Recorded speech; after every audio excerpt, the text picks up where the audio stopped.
Oke.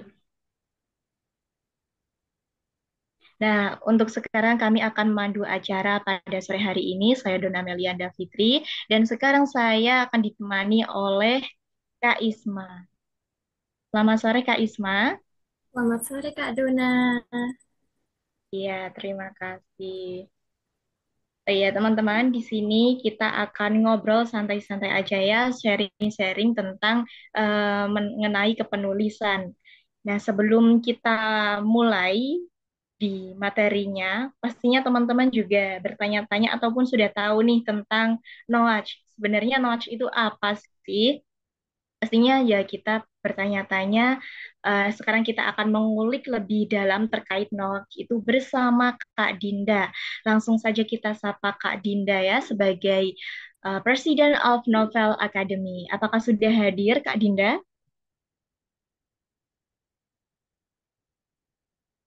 Oh, hai, halo. Oh iya, Oke, Kak Dinda.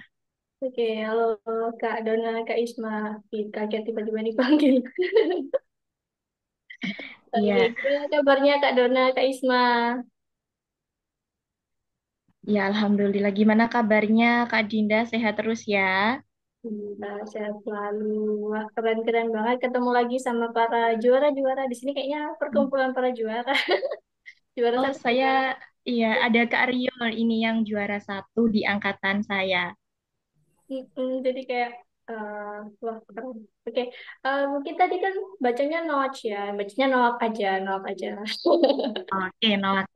Noak itu apa sih, Kak? Ya, itu singkatannya apa sih? Noak itu. Kalau Noak itu novel akademi. Jadi berkembangnya novel akademi itu karena aku sama angkatanku itu ada Kak Misel, ada Kak Aza dan juga Kak Dia itu dari Magetan sama Sidoarjo, Kak Misel dari Nganjuk itu ikut ya. Teman-teman di sini mungkin juga dalam satu satu naungan yang sama, Cherish ya. Nah, di situ juga aku kan istilahnya generasi yang pertama. Nah, itu kemudian menginisiasi untuk membuat perkumpulan teman-teman yang memang suka sekalian. Kalau misalnya lomba, cuma lomba-lomba aja terus nggak diikat, tuh kayaknya kayak kayak gimana gitu ya. Ujung-ujungnya kayak nasi kucing nggak pakai karet kan ambiar gitu kan ya. Nah akhirnya digabungin lah jadi satu, terus akhirnya jadilah sebuah nama namanya Novel Academy. Jadi isinya teman-teman di sini fokusnya bukan hanya bikin tulisan-tulisan yang pendek, tapi langsung kepada fokusnya tinggi, langsung bikin novel kayak gitu. Jadi kan jarang banget ya dikumpulin dilombakan bikinnya novel, kebanyakan kan cerpen atau puisi gitu ya. Nah di sini lombanya langsung ke novel, dan itu novelnya novel tunggal, bukan novel gabungan dari beberapa orang. Jadi untuk anak sendiri ya seperti itu, lebih fokusnya mungkin ke arah kepenulisan dan lain-lain kayak gitu Kak Dona, simpelnya. Oke, untuk Noak ini dulunya itu di angkatan Kak Dinda tahun berapa ya kalau boleh tahu tuh?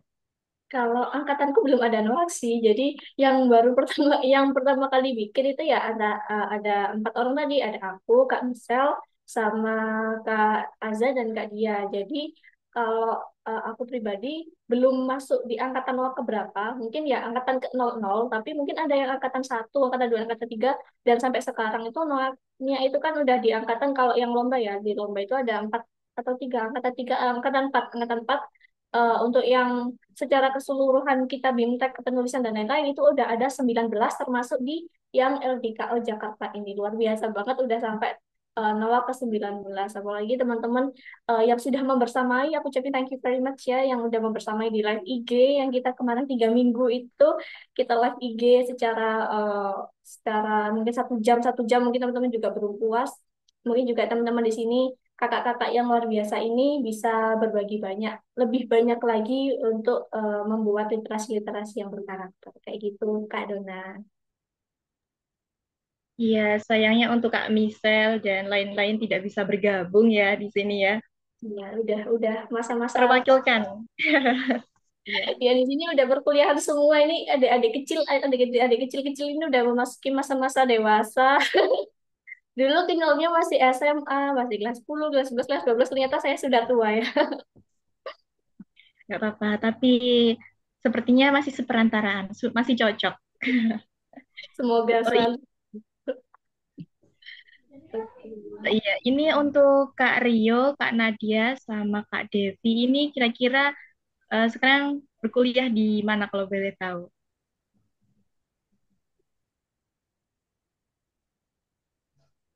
Kak Rio sama Kak Devi. Halo Kak, oke ini dari aku dulu ya.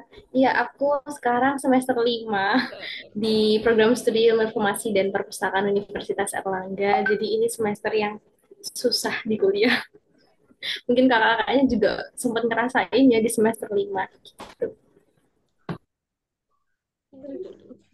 Oh iya, dari UNER ya ini. Untuk Kak Rio sendiri dari mana Kak Rio? Iya baik, sebelumnya terima kasih. Saya juga sama dengan Kak Devi Ridho Syafitri, saya juga berasal dari Universitas Erlangga. Terima kasih.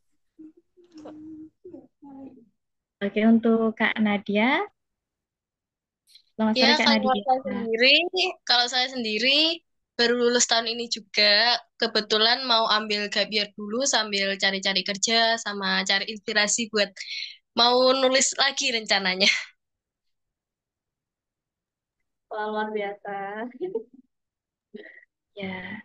Nah, untuk moderator kita yang satunya ini dari mana nih? Dari Kak Isma. Dari mana Kak Isma? Aduh, kalau aku dari UNESA baru semester 1. Wah, Aku kita satu ambil, kampus ya. iya, aku ambil prodi sastra Indonesia. Kayaknya kampusnya anak Ceris ini kalau nggak di UNER, UNESA ya. Dulu tuh itu. Kalau Iya, nggak di UIN, UNESA, UNER. Semoga bisa Iya, wujudkan namanya Ceris ya di sana. amin. Semoga kita bisa mengembangkan Acari di sana dan kita bisa bersatu juga ya di sana karena dari kakak-kakak tingkat juga ada loh Kak yang dari Jaris yang banyak sekali kuliah di sana. Oke, Oke, keren banget. Dan Kak Rio kayaknya dulu sempat jadi juara satu ya. Kan kemarin kan 1.000 halaman. Bisa nggak bikin yang 5.000 halaman, 15.000 atau berapa? Dulu sih, semenjak SMA, kenapa? Semenjak SMA itu kan antara SMA di bulan apa itu kayak saya lupa. Pokoknya ketika ada pendaftaran itu pengumuman, semenjak itu, oh ternyata ketika ada pengumuman itu disebarkan ke beberapa kelas atau bahkan itu hampir seluruh angkatan kelas 10, 11, 12. Semenjak itu kelas saya masih di kelas 12 awal, itu semangat saya semakin bertumbuh. Oh ternyata ketika ada peluang di depan mata, oh saya akan ambil seperti ini. Dan ketika saat itu juga saya benar-benar kayak memiliki motivasi yang ambis besar. Oh saya harus bisa menangkan kompetisi ini. Apapun caranya saya harus bisa. Dimulai situ, oh, dari pagi jam 7 hingga jam 4 saya sekolah. Setelah saya sekolah, saya istirahat sebentar. Kerjaan tugas hingga jam 7 malam. Setelah itu jam 8 hingga jam 1 atau bahkan jam 2 saya menyelesaikan novel. Terus saya lakukan setiap hari. Tapi ada beberapa bagian atau beberapa titik di hari-hari tertentu saya juga membutuhkan refreshing Kak. Dulu di hari Sabtu atau hari Minggu itu saya benar-benar tidak menulis seperti itu. Karena saya kalau misalnya nulis terus kayak saya juga stres, saya juga kayak capek gitu Kak Dinda. Oke, oke. Mungkin nanti next next time mungkin ini teman-teman gabungan-gabungan ini bisa bisa ngasih insight ke Kak Rio nih. Mungkin sama sama di Kak Rio barangkali bisa bikin yang 5.000 halaman untuk bikin rekor. Barangkali ya. Oke. Kayaknya saya rasa mustahil deh kayak kalau misal 5.000 halaman itu kayaknya mustahil. Udah mustahil kan 1.000 kemarin udah terlaksana loh. SMA 1.000 halaman tuh jarang-jarang banget. Oke deh. Aku balikin ke moderator aja deh. Ini dilanjut aja. oke. Terima kasih Kak Dinda sudah memberikan penjelasan mengenai NOAK ini. Kalau boleh tahu ini ya, Kak Dinda bisa diberikan kata-kata motivasi atau statement nih buat teman-teman ataupun dari SMA Jakarta ya, supaya mereka itu lebih semangat untuk menulisnya. Kayak kata-katanya mungkin standar aja ya sama bahwa ketika kalian menulis itu ya kalian akan bikin maaf sinyalnya kayaknya oke. Nah jadi kalau terkait dengan kepenulisan teman-teman itu kalau nulis ya mungkin ini standar aja buat penulis semuanya sama kita belajar sama-sama bahwa kalau mau jadi penulis kita fokusnya ya nulis jangan nulis sambil ngedit gitu ya. Ini karena teman-teman kan masih proses menulis, menyelesaikan dan lain-lain. Nanti kalau udah selesai ditulis, baru diedit. Kalau prosesnya edit, jangan sambil mikirin yang lain-lain, layout dan lain sebagainya. Udah fokus diedit, diedit. Kalau fokus nulis, ya nulis tanpa mengedit dan lain sebagainya. Dan kemarin kan temanya LDKO adalah kepemimpinan. Semoga nanti dari teman-teman yang udah nulis masa lalu, hari ini dan esok itu benar-benar bisa di apa ya istilahnya dikembangkan lagi benar-benar direalisasikan bahwa apa yang kemarin menjadi masa lalu biarlah masa lalu yang sekarang dikembangkan lagi dan semoga nanti masa depannya bisa lebih cerah bisa sesuai dengan apa yang teman-teman tuliskan karena biasanya orang yang udah bisa menuliskan dirinya menjelaskan dirinya maunya seperti apa di dalam tulisan biasanya bisa apa ya mengorganisir eh, ke depannya, bagaimana kehidupannya dan lain sebagainya. Mungkin itu aja Kak Dona. Terima kasih. Iya, terima kasih Kak Dinda sudah memberikan motivasi buat teman-teman nih yang baru bisa dikatakan adalah penulis pemula ya Kak ya. Oke, terima kasih banyak Kak Dinda ya. Mungkin teman-teman di SMK atau SMA Jakarta ini sudah menunggu nih dari narasumber pemateri kita yang sangat luar biasa pada sore hari ini. Nah, untuk materi pertama akan disampaikan oleh Kak Devi dengan tema Lost Interest. Oke, selamat sore Kak Devi. Sudah siap ya untuk menyampaikan atau sharing ilmu nih tentang kepenulisan ini. Oke, pasti sudah siap, Kak. Oke, untuk Kak Devi dipersilakan. Oke, terima kasih kepada Kak Dona atas kesempatan yang telah diberikan. Terima kasih untuk Mbak Dinda ya selama ini selalu mengajak Devi untuk ikut kegiatan dari Ceris. Ini alhamdulillah sekali waktu itu Devi sempat jadi moderator di acara Ngopiri, sekarang diundang menjadi narasumber. Satu kehormatan bagi Devi. Semoga Ceris bisa terus apa namanya maju. Ngopiri juga selalu terlaksana dan apalagi dipimpin presiden dari Ceris yang luar biasa kerennya nih Kak Dinda. Oke, jadi mungkin bisa dibantu share screen.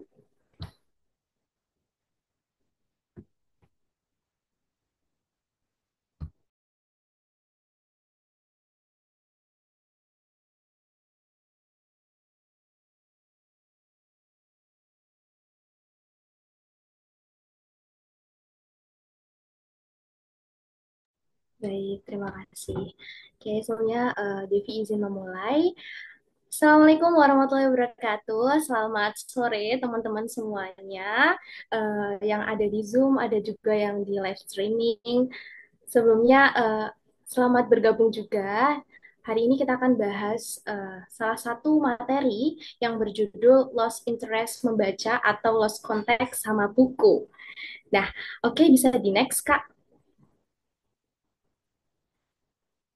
Kalau kata pepatah, nggak kenal nggak sayang ya. Jadi, perkenalkan, nama aku Devi Ridho Syafitri. Aku biasa dipanggil Devi, di mana aku merupakan mahasiswi S1 Program Studi Ilmu Informasi dan Perpustakaan di Universitas Erlangga. Dan sekarang tengah menempuh pendidikan semester terberat ya di perkuliahan, yaitu semester 5. Dan Alhamdulillah, dibarengi oleh Ceris juga, Devi berhasil menerbitkan buku berjudul Gugurnya Dosa di tahun 2022. Jadi mohon maaf ini ada kesalahan penulisan. Nah, untuk info selengkapnya mungkin teman-teman juga bisa langsung ini ya, saling follow di Instagram Devi. Oke, Kak, next. Nah, sebelum memulai materi hari ini, Devi ingin memberikan satu quotes. Buku itu ajaib layaknya sihir. Ia mampu mengubah seseorang lewat mantra di dalamnya. Kira-kira maksudnya seperti apa ya? Hari ini kan kita bahas, kita kupas tuntas dalam materi sore hari ini. Next. Oke, jadi apa sih lost interest pada membaca itu? Nah, kalau secara harfiah, lost interest itu adalah istilah dalam bahasa Inggris yang berarti kehilangan minat atau antusiasme terhadap membaca. seperti itu. Nah, kebetulan Devi di semester 4 kemarin itu mengambil mata kuliah kajian literasi dan juga budaya baca, di mana di sini kami mengkaji beberapa hal yang menyebabkan akhirnya kenapa sih di Indonesia ini kok rendah sekali budaya bacanya seperti itu. Nah, sebenarnya Devi dulu juga mikir kenapa orang-orang tuh punya minat baca yang rendah seperti itu. Tapi ternyata ketika berdiskusi dengan Bapak Ibu dosen, kami menemukan bahwa sebenarnya yang rendah itu bukanlah minat baca, melainkan perilaku dan juga budaya membaca dari generasi muda di Indonesia. Nah, jadi minat itu kan adalah rasa keinginan gitu ya. Jadi sebenarnya semua orang itu berminat untuk membaca. Siapa sih yang nggak mau menambah pengetahuan? Siapa sih yang nggak mau menambah wawasan dan sebagainya dengan membaca? Semua orang tuh punya minat. Tetapi eksekusi dari minat itu yang dimana direpresentasikan dalam budaya atau perilaku membaca itulah yang sebenarnya susah gitu. Makanya kadang tuh berpikir kenapa banyak kajian literasi seperti budaya baca itu lebih menyinggung pada minat baca. Padahal minat baca itu lebih berkaitan dengan psikologis yang tidak terlihat seperti itu. Apakah benar penelitian ini tuh benar-benar mengkaji minat? Apakah mereka benar-benar tahu minat dari seseorang seperti itu? Oke, nanti kita akan bahas ya perbedaan dari minat dan juga budaya itu sendiri. Next. Nah, ini tadi yang Devi jelaskan, kita tuh bukan tidak memiliki minat, tetapi tidak memiliki kebiasaan atau budaya membaca. Nah, oke, bisa di next, Kak. Ini minat itu adalah dorongan untuk membaca buku dengan senang ya, tanpa ada paksaan. Di mana memang memerlukan biaya, tenaga dan juga waktu, tapi karena orang tersebut berminat, jadi dia tidak merasa ada paksaan atau beban seperti itu. Kemudian ada juga yang namanya motivasi. Jadi motivasi ini adalah salah satu dorongan kenapa seseorang itu mau membaca seperti itu. Jadi kadang misalnya nih orang tua bilang kamu kalau membaca satu buku nanti kamu dibelikan es krim. Itu termasuk salah satu adalah motivasi seperti itu. Nah, sikap itu adalah reaksi perasaan terhadap aktivitas. Jadi berupa ekspresi seseorang ketika mereka itu merasakan sesuatu. Misalnya nih, kita dalam satu kos nih ada 5 penghuni kos yang suka K-pop gitu. Dan saya, Devi, termasuk salah satu yang tidak suka K-pop misalnya. Di sini aku akan menunjukkan sikap yang tidak suka karena memang itu sebagai bentuk ekspresi dari perasaanku seperti itu. Kemudian ini yang dimaksud kebiasaan atau budaya membaca. Jadi budaya itu adalah di mana menunjukkan perilaku yang terinternalisasi atau dia itu sudah terbentuk dalam tubuh seseorang gitu, di mana dipengaruhi oleh faktor eksternal dan juga internal. Internal dari dalam diri sendiri yang tadi dijelaskan di awal ada minat itu, kemudian yang kedua itu adalah faktor eksternal. Eksternal ini faktor dari keluarga, lingkungan dan sebagainya yang akhirnya membentuk apa namanya perilaku kepada terhadap seseorang gitu. Jadi budaya itu bisa disebut dengan kebiasaan seseorang yang menjadi nilai gitu. Oke, okay, next. Nah, ini kalian kira-kira termasuk yang mana nih? Karena ternyata menurut Chetri itu indikator dari perilaku membaca seseorang itu dapat dilihat. Nah, ini yang dimaksud indikator dari budaya membaca itu tadi. Karena kalau minat itu sendiri kadang masih disalahartikan gitu dengan budaya seperti itu. Jadi biasanya orang-orang tuh meliti ke minatnya. Memangnya mereka benar-benar meneliti secara psikologis. Nah, ini yang bisa dia itu adalah perilaku membacanya. Karena perilaku itu kan berupa kegiatan fisik ya yang dapat dilihat seperti itu. Ini ada beberapa indikator. Yang pertama adalah jumlah bacaan, berapa buku, berapa halaman, berapa e-book dan sebagainya. Lalu ada frekuensi membaca atau intensitas, kira-kira mereka itu sesering apa sih membaca dan sebagainya. Lalu juga ada waktu yang dihabiskan untuk membaca. Nah, ini ada menurut Balen tahun 2002, ini juga merupakan referensi dari dosen Devi, di mana ada disebut dengan heavy readers jika membaca 24 buku, dan ada juga yang non-readers, di mana mereka ini adalah kelompok orang yang tidak membaca buku dalam kurun waktu 2 bulan. Gitu. Ini kira-kira teman-teman bisa menganalisis sendiri ya, kira-kira aku tipe yang mana, seperti itu. Next. Oke. Okay. Terus kenapa sih ada yang tidak suka membaca? Ini mungkin masih menjadi problematika ya dalam era literasi saat ini. Mungkin kita akan kupas tuntas hari ini juga. Oke, okay, next. Next. Nah, penyebab yang pertama itu adalah kesan pertama atau first impression yang tidak baik terhadap membaca.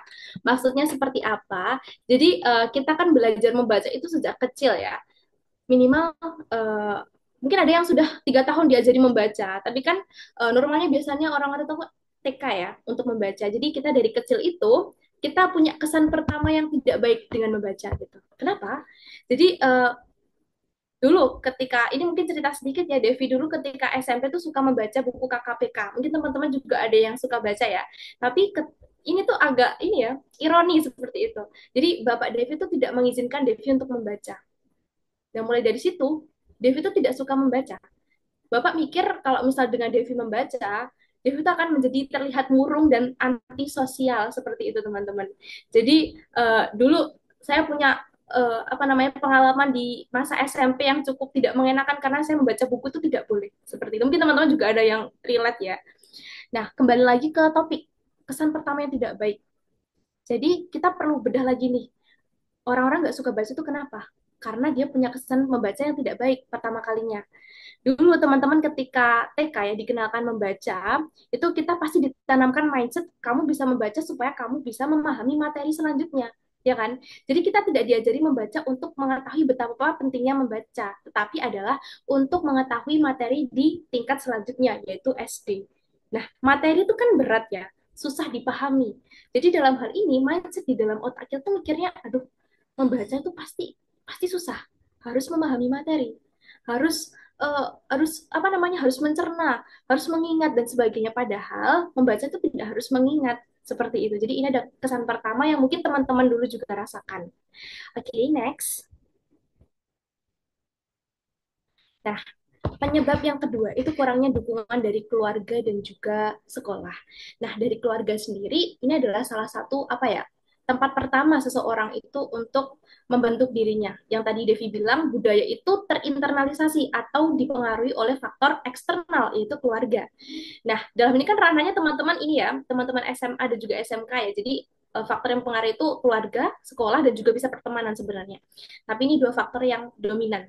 Jadi kalau Devi belajar di mata kuliah kajian literasi dan budaya baca, itu salah satu yang mempengaruhi anak tidak suka membaca itu adalah uh, yang dimana ini Devi dapatkan dari teori habitus milik Pierre Bourdieu, di mana habitus ini adalah salah satu perilaku atau habitus itu kan kebiasaan ya, di mana ini adalah perilaku yang terinternalisasi dari adanya faktor eksternal atau internal yang membentuk diri seseorang gitu. Jadi ketika dari kecil tidak diajarkan membaca oleh orang tua atau oleh keluarga, itu kemungkinan besar sampai dewasa pun dia juga akan tidak suka membaca. Dan ini lain halnya dengan orang yang memang dari kecil itu mereka sudah diajari apa namanya terbiasa membaca sejak umur 5 tahun mungkin dan sebagainya seperti itu. Nah, masalahnya ketika seseorang sudah dewasa, di mana dia punya latar belakang di masa kecil yang tidak diajari untuk senang membaca, mereka akan mendapatkan justifikasi dari orang-orang. Kok kamu tidak suka baca sih? Kamu tuh sudah dewasa, apalagi untuk tingkat mahasiswa ya. Kamu tuh harusnya baca jurnal yang banyak, baca materi seperti itu. Mungkin teman-temannya SMA juga relate. Nah, ini mereka kasihan sebenarnya karena sejak kecil memang tidak suka membaca dan tidak terbiasa. Ketika dewasa mereka kaget seperti itu. Jadi intinya adalah tidak ada habitus membaca. Dan ini juga sih dari pihak sekolah dan juga keluarga itu kadang tidak memberikan bahan bacaan yang diminati seperti itu. Kadang sekolah itu kan memberikan, mohon maaf, memberikan bahan bacaan itu minimal lah. Minimal itu pasti ujung-ujungnya buku paket gitu kan. Jadi kadang kurang survei dan sebagainya apa yang diminati oleh siswa seperti itu. Dan tapi kadang apa namanya kemampuan seseorang orang tua atau pihak sekolah itu juga dipengaruhi oleh faktor ekonomi. Jadi itu juga diteliti dalam kajian literasi di mana ketika seorang anak berasal dari keluarga yang kurang mampu, buru-buru keluarganya membelikan buku ya untuk makan sehari-hari saja itu masih diusahakan seperti itu. Ini juga menjadi kajian kami seperti itu. Oke, okay, next. Nah, penyebab ketiga itu adalah beban akademik. Ini mungkin salah satu penyebab yang paling realistis ketika teman-teman punya kesibukan yang banyak di sekolah dan ketika punya waktu luang tuh bukan untuk membaca, tapi untuk istirahat, scroll TikTok, melakukan kegiatan yang tidak memerlukan kognitif seperti itu. Next. Dan penyebab yang keempat itu adalah di mana budaya di Indonesia itu budaya baca itu kurang populer karena tergantikan atau tergeser dengan adanya budaya mendengar dan juga berbicara seperti itu. Makanya kenapa kebanyakan orang-orang Indonesia itu lebih suka ngomong daripada membaca. Bahkan kadang apa yang diomongkan itu tidak punya dasar karena memang kurang membaca seperti itu. Jadi bisa dibilang common sense atau apa ya, tidak menggunakan logika atau tidak berdasar seperti itu. Nah, mungkin bisa di next, Kak. Nah, sebenarnya manfaat dari membaca itu banyak sekali, tapi ini nanti akan aku kupas beberapa aja ya, karena waktunya tidak cukup seperti itu. Yang pertama, meningkatkan daya ingat. Jadi dengan membaca itu kan otak kita menjadi terlatih ya teman-teman. Analoginya pisau. Pisau itu kalau misalnya tidak terbiasa untuk dipakai, maka dia akan bisa dibilang tidak tidak bisa digunakan dengan baik gitu, tidak sebegitu tajamnya seperti itu sama halnya dengan otak gitu. Jadi kemarin Devi itu mengutip dari salah satu jurnal ya, neurologi itu mengatakan kalau dengan membaca buku itu memperlambat penurunan otak seseorang 32%. Kan ya lumayan ya. Jadi dengan membaca kan otak kita jadi terasah. Suatu barang atau alat kalau tidak terbiasa digunakan itu akan rusak gitu, minimal fungsi kerjanya itu menurun. Nah, ini manfaat membaca itu seperti itu. Kemudian yang kedua adalah berpikir kritis. Jadi dipelajari juga di mata kuliah Devi kemarin itu kalau dengan membaca seseorang itu bisa menjadi berpikir kritis karena dia mampu mempertanyakan apa yang ada di tulisan. Kemarin itu masuk dalam kajian text of pleasure. Jadi ketika seseorang itu misalnya nih mungkin teman-teman ini ya pernah baca novel misalnya novel tentang seorang istri yang mana misalnya suaminya namanya Pak Rahmat, istrinya itu dipanggil Ibu Rahmat, padahal dia punya nama. Nah, dalam hal ini kita mengkaji bahwa ternyata novel ini mengajarkan budaya patriarki dalam masyarakat. Nah, kami kemarin itu juga sempat mengkaji beberapa hal terkait berpikir kritis dalam membaca seperti itu. Kemudian yang ketiga itu meningkatkan empati, di mana dengan membaca itu kan seseorang pasti jauh lebih bisa merasakan apalagi untuk buku-buku yang fiksi seperti itu. Next.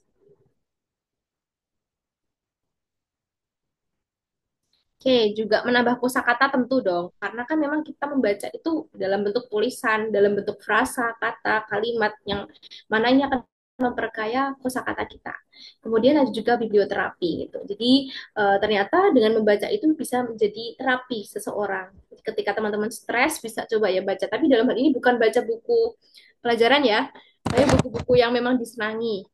Nah, lalu menambah pinter, jelas.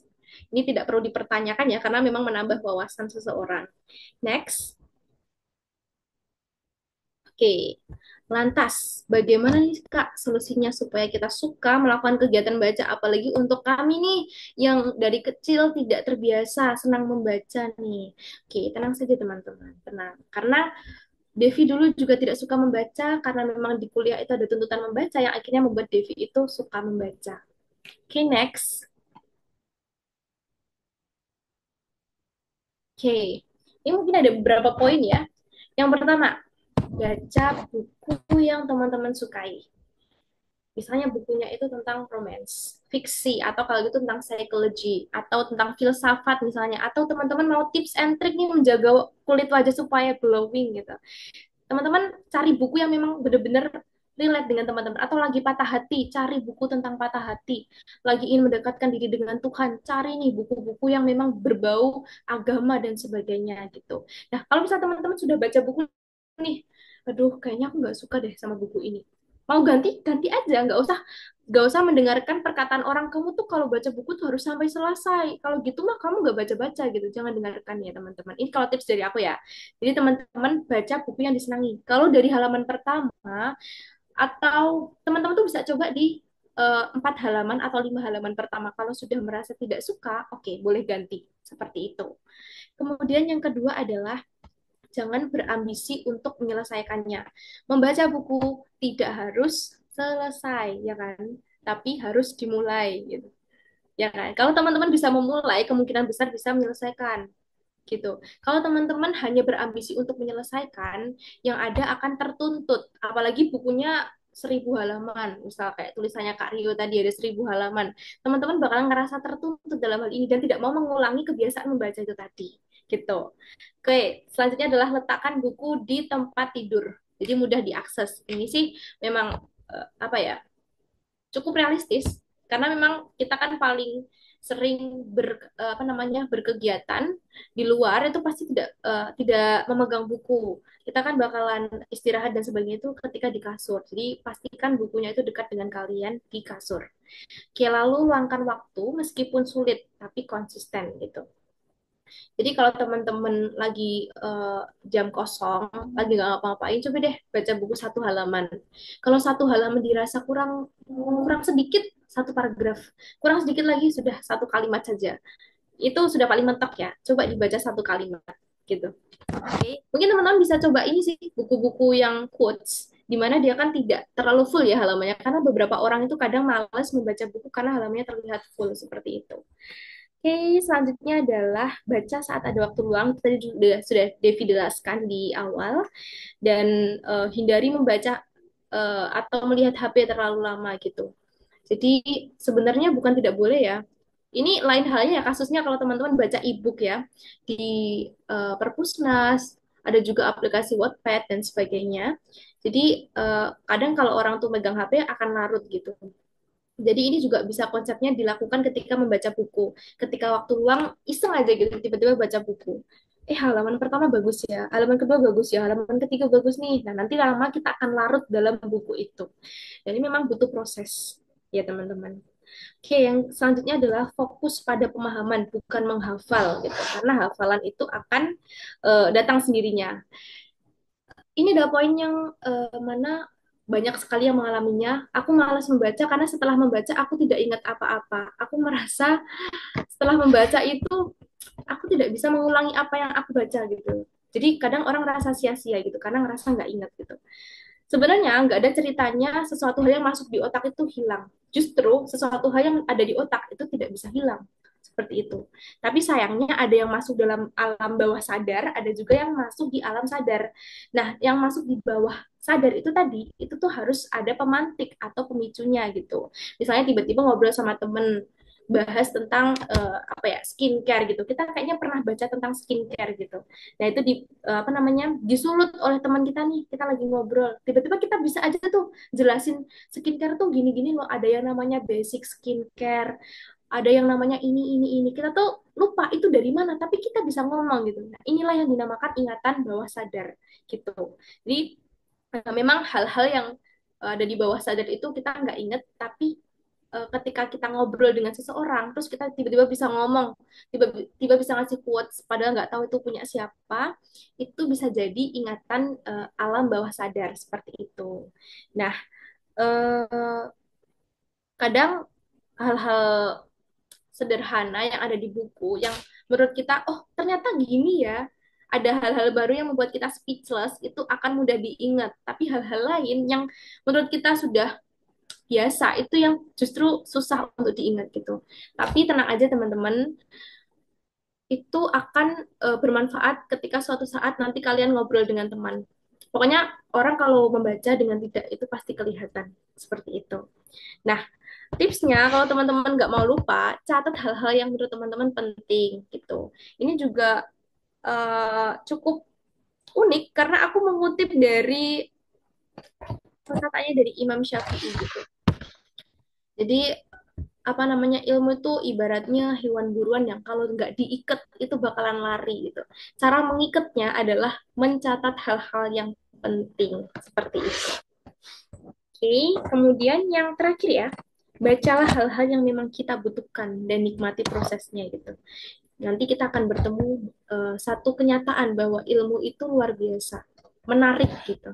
Jadi ingat lagi baca satu hal yang memang kalian butuhkan, bukan yang eh, aku pengen belajar membaca nih, apa aja yang ada di rumah aku baca. Sedangkan teman-teman nggak interest. Nah, itu yang membuat teman-teman akhirnya ngerasa membaca itu menjenuhkan karena tidak merasa butuh seperti itu. Oke, bisa di next, Kak.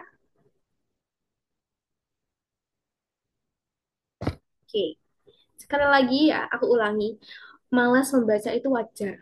Tapi ya jangan diterusin ya, teman-teman.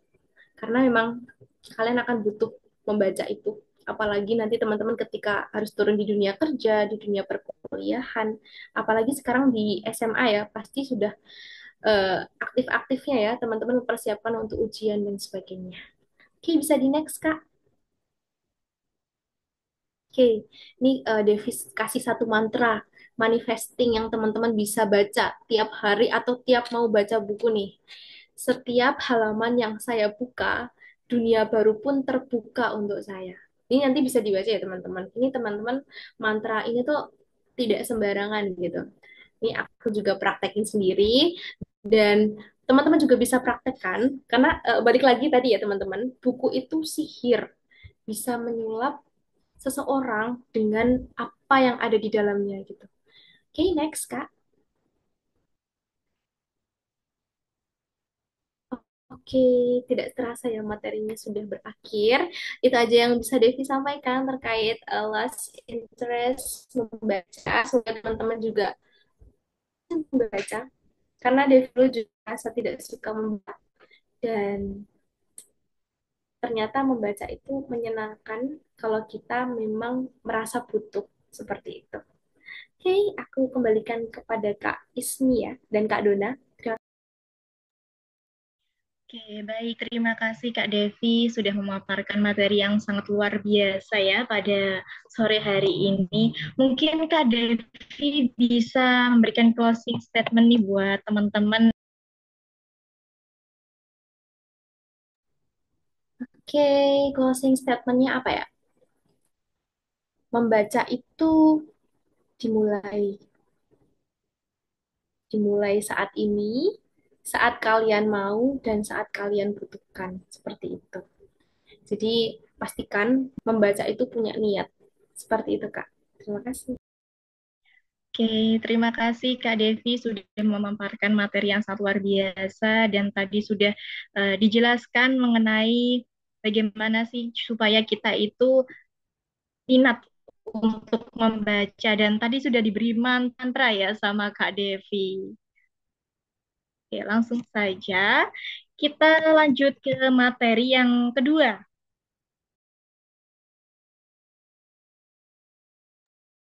Oke, untuk materi yang kedua akan disampaikan oleh Kak Nadia. Oke, sebelumnya terima kasih untuk Kak Dona dan untuk teman-teman yang lain juga. Untuk materi yang saya sampaikan hari ini adalah tentang mengulik inspirasi dari segala POV atau point of view. Nah, sebelumnya biasanya kan kalian bingung nih buat cari inspirasi untuk setiap apa ide-ide menulisnya pasti kan udah bingung banget. Nah, di sini aku mau bahas gimana caranya supaya kita bisa lihat inspirasi atau ide-ide dari segala POV. Oke, bisa dilanjut, Kak. Next. Nah, jadi di sini dengan mengulik inspirasi dari berbagai perspektif atau point of view, itu bisa membuka pemahaman baru dan memperkaya ide kreatif. Sama seperti tadi. Nah, di sini aku ada 7 poin yang bisa kalian ikuti, juga bisa kalian catat juga kalau bisa ya. Itu nanti cara-caraku biar bisa dapat inspirasi atau ide-ide sebelum dituangkan ke tulisan. Oke, next Kak. Oke, maaf untuk yang atas itu saya lupa menghapusnya. Untuk yang poin pertama, kita cara yang pertama yaitu dengan berempati pada orang lain atau empathy mapping. Nah, jadi kita bisa lihat dunia dari perspektif orang lain, dari baik itu dari teman, keluarga, atau bahkan dari karakter fiksi yang kita baca, kita bisa lihat dari mereka, dari cerita-cerita mereka juga, kita bisa berempati dengan apa yang mereka alami juga, seperti itu. Jadi dari sana kita dapat melihat masalah dan bisa jadi mencari solusi dari sudut pandang mereka. Nah, dari situ kita bisa dapat ide-ide baru, lalu dituangkan ke tulisan. Oke, untuk yang kedua, poin kedua, kita bisa menyelami sejarah dan budaya. Jadi melihat dari sesuatu sudut pandang masa lalu atau budaya lain yang bisa memberi perspektif yang kaya. Nah, jadi dari sejarah, seni, tradisi, dan bahasa yang berbeda bisa menginspirasi atau memberi cara-cara baru buat berpikir untuk mencari ide-ide baru yang lebih inspiratif. Nah, begitu. Oke, bisa juga nanti kita tuangkan ke dalam tulisan yang bisa memperkaya atau memperluas ide-ide cerita, isi ceritanya juga. Oke, Kak, next.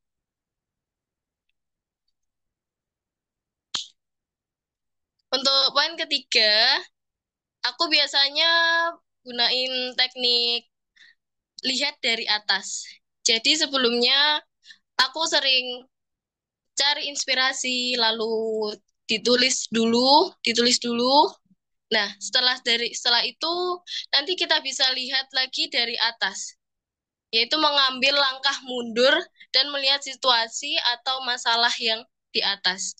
Kira-kira ini udah benar atau belum, atau mungkin ada yang kurang pas, itu nanti kita bisa membenarkan dari sana.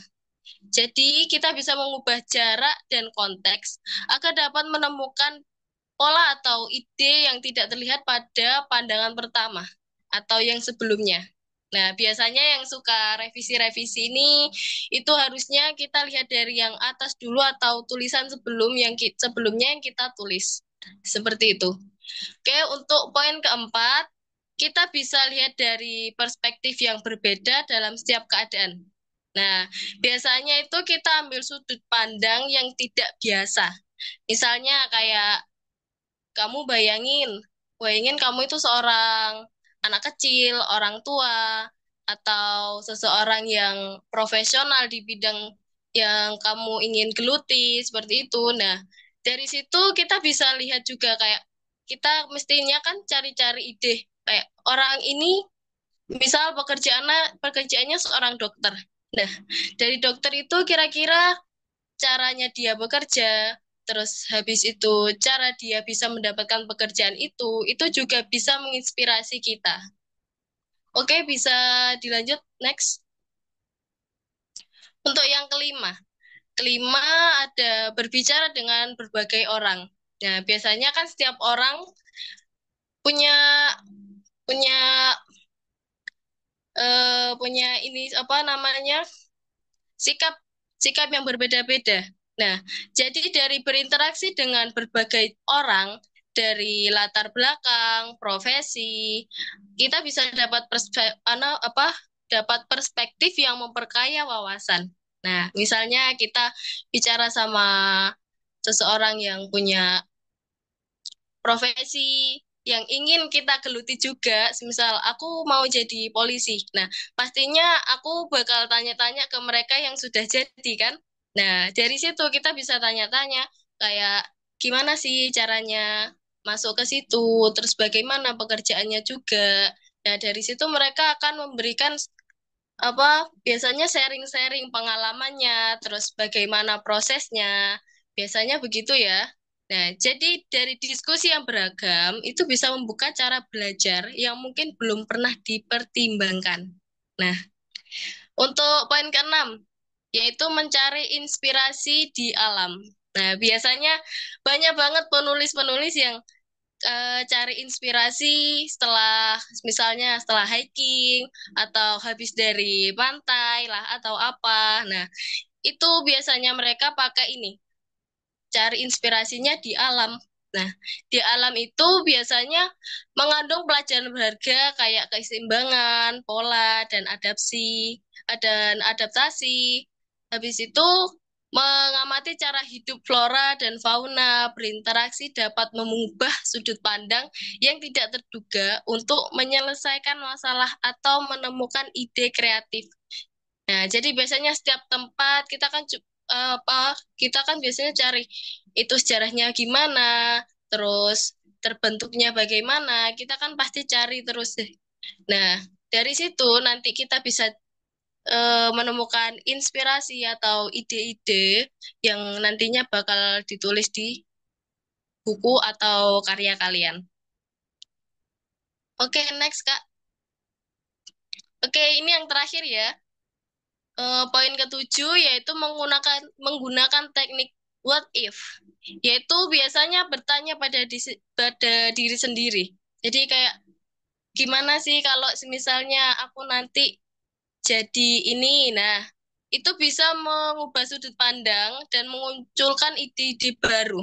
Biasanya begitu, kayak biasanya kalau malam nih, biasanya kalau malam kan sukanya overthinking. Nah, dari situ pasti kan banyak banget pertanyaan-pertanyaan di kepala yang kayak eh, kalau aku jadi ini gimana ya?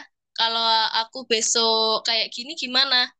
Biasanya kan juga banyak evaluasi dari hari-hari kemarin yang mungkin buruk, terus mau kita evaluasi buat hari esok gimana jadinya. Nah, itu bisa juga dijadikan inspirasi kalian.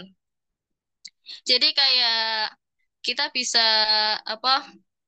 Jadi diri orang lain juga, misalnya kayak mikir gimana ya kalau aku misalnya jadi kayak temanku sekelas ini. Nah, hidupnya kayak enak, terus dia ikut kegiatan ini, kegiatan itu. Nah, kira-kira kalau aku sendiri jadi dia gimana? Nah, dari situ juga bisa kita ubah jadi ide-ide kreatif buat karyanya juga. Terus biasanya kan juga banyak nih teman-teman yang misal di sekolah curhat ke kita. Nah, itu juga bisa jadi inspirasi buat kita nanti isi curhatan dia. Terus waktu menyelesaikan solusinya dia, kita kan pasti bantu dia nih. Nah, itu juga bisa jadi inspirasi kalian. Sebenarnya untuk cari inspirasi atau ide-ide itu tergantung kaliannya sendiri. Banyak banget caranya. Nggak cuma cara-cara yang aku kasih ini, tapi yang lain juga bisa. Oke, kalau aku sendiri ya, setelah cari inspirasi, dapat inspirasi juga, itu biasanya aku catat di buku. Nah, dicatat di buku, kita catat aja simpel-simpelnya. Nanti ketika inspirasinya udah kekumpul nih, inspirasinya udah kekumpul, biasanya aku nanti mulai menulis. Jangan lupa juga disusun dulu. Nah, oke, next, Kak. Nah, jadi dengan membuka diri pada berbagai POV, biasanya itu memperkaya cara berpikir dan memperluas cakrawala ide, yang pada akhirnya dapat mengarah pada inovasi yang lebih menarik dan mendalam. Oke, Kak, next. Oke, terima kasih. Cukup sekian materi dari saya. Oke, terima kasih Kak Nadia sudah memaparkan ya bagaimana mengulik inspirasi dari segala POV. Oh iya Kak Nadia, aku ingin bertanya nih, bagaimana sih perbedaan sudut pandang mempengaruhi pengambilan keputusan dalam proses kreatif dan bagaimana cara mengembangkan kemampuan melihat dari perspektif yang beragam itu? Kira-kira bagaimana Kak Nadia? Oke, kalau aku sendiri ya sama kayak tadi ya, Kak. Kita apa? Kita cari inspirasi-inspirasi, habis itu kita kumpulkan jadi satu. Untuk pengembangannya sendiri, kita harusnya fokus ke satu titik. Semisal, aku ambil inspirasinya dari alam. Nah, buku itu aku temakan tentang alam ini yang aku kunjungi itu. Misal, aku bikin cerita di sana. Nah, nantinya aku bakal kasih, nantinya aku juga bakal tuangkan ide apa inspirasi-inspirasi yang aku dapat dari mereka. Mulai dari kita kumpulkan masalah-masalahnya. Kan biasanya kan kalau dalam satu karya atau buku cerita, novel atau apa itu kan biasanya ada di bagian konflik. Nah, dari masalah-masalah orang atau POV dari berbagai orang itu nanti itu bisa aku tuangkan di sana. di dalam konfliknya. Juga untuk kayak untuk karakter-karakternya juga mungkin aku bakal ambil-ambil dari orang-orang yang mempunyai profesi yang pernah aku tanyakan itu. Terus gimana rasanya jadi mereka juga itu bakal aku tuangin ke karakterku sendiri, ke tulisanku sendiri juga. Biasanya juga aku sering banget kasih kayak pengalaman hidup sendiri. Itu aku tuangin ke sana juga. Itu juga bisa banget buat jadi inspirasi. Bisa banget. Oke, bisa dipahami, Kak? Oke, sangat luar biasa ya. Berarti kita bisa mengambil inspirasi dari mana saja ya, Kak. Bisa dari alam, tadi bahkan juga dari pengalaman ya, juga bisa Iya, dibuat betul. pikiran. Mungkin Bisa Kak banget. Nadia, oke, mungkin Kak Nadia sudah pernah membuat buku dari pengalaman pribadi. Apakah sudah pernah? Kalau selama ini sih saya masih nulis di Wattpad. Ada juga satu buku juga judulnya Ephemeral. Itu beberapa juga saya ambil dari masalah hidup saya sendiri. Cuma nggak seluruhnya, Kak. Ya, dijadikan referensi aja ya, sedikit-sedikit gitu. Oke, terima kasih Kak Nadia. Oke, Kak, sama-sama. Terima kasih juga. Ya, bagi teman-teman yang masih bingung ya, mungkin memulai dari mana, menulis dari mana. Nah, bisa juga pakai trik-trik dari Kak Nadia tadi, bisa dari pengalaman pribadi maupun dari alam yang suka healing-healing dari contohnya dari pantai ataupun dari gunung ya yang suka hiking. Oke, terima kasih banyak ya Kak Nadia atas pemaparan materinya. Oke, Sama-sama. teman-teman. Ya, baik. Teman-teman, hari ini kita ada beberapa materi ya. Materi satu dan materi 2 sudah dipaparkan. Nah, untuk sekarang adalah kita berlanjut materi yang ketiga.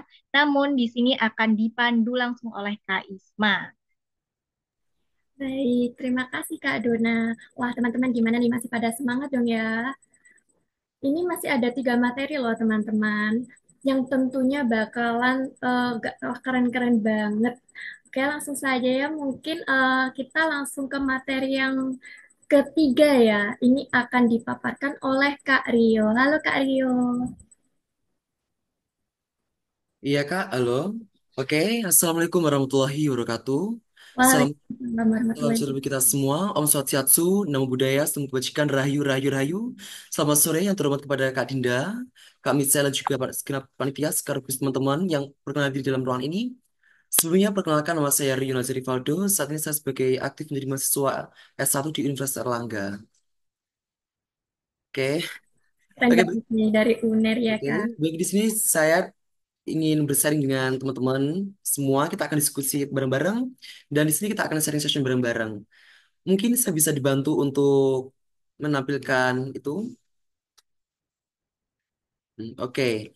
Di sini saya ingin menyampaikan atau berdiskusi tentang tema subtopik mengembangkan ide kepenulisan dengan berbagai metode oleh Rio Nazar Rivaldo. Bisa dilanjutkan, Kak? Hmm. Oke, di sini sebenarnya sebelum saya berlanjut ke selesai atau materi selanjutnya, di sini kami harus tahu apa sih itu arti dari menulis, apa itu definisi ataukah apa itu arti dari menulis. Jadi, menulis merupakan sebuah ide dasar atau gagasan awal yang menjadi fondasi sebuah tulisan. Jadi, kalau misal kita menulis, otomatis kita membutuhkan sebuah fondasi, di mana fondasi tersebut merupakan sebuah langkah awal atau titik awal untuk mencapai sebuah bangunan-bangunan atau struktural yang bisa saling terhubung satu sama lain juga keterkaitan.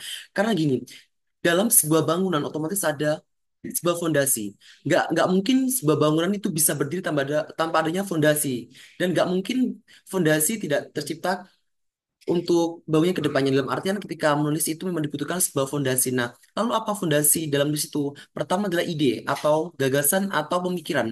Di mana setiap saya yakin dan percaya bahwa setiap manusia ketika dilahirkan dalam dunia ini, otomatis setiap manusia diberikan sebuah ide. Bukan sebuah ide, gagasan, dan juga diberikan sebuah akal yang sehat dan juga akal yang baik. Dalam artian ketika semisal, oh ternyata aku melihat melihat gambaran lingkungan seperti ini. Ternyata saya merasa saya merasa risih, saya merasa tidak nyaman. Oh, bagaimana kalau misal kondisi suasana tersebut saya tuangkan dalam bentuk tulisan. Saya goreskan dalam bentuk tinta hitam di atas putih. Seperti itu. Lalu yang kedua, mengapa mengembangkan ide itu penting? Di sini dapat ditekankan bahwasanya kenapa sih mengembangkan ide itu penting? Pertama, membuat tulisan lebih terstruktur. Kenapa? Karena kenapa? Karena kalau misalnya kita nulis, otomatis kita tidak hanya dari langkah awal langsung menuju langkah tengah atau bahkan akhir sendiri. Itu tidak bisa. Ketika kita menulis sebuah tulisan buku, otomatis kita harus membuat sebuah draft, membuat sebuah rancangan karya. Seperti apa yang karya akan kita buat, seperti apa draft yang akan kita buat. Seperti itu. Dalam artian struktur di sini, kita ketika membuat sebuah buku atau kita membuat sebuah karya, otomatis kita harus memiliki sebuah planning atau rencana yang terstruktur. Bagaimana kita memulai dari rencana A, B, C, D, E, dan seterusnya. Dan di antara rencana atau proses A, B, C, D, E itu saling keterkaitan, saling kesenambungan.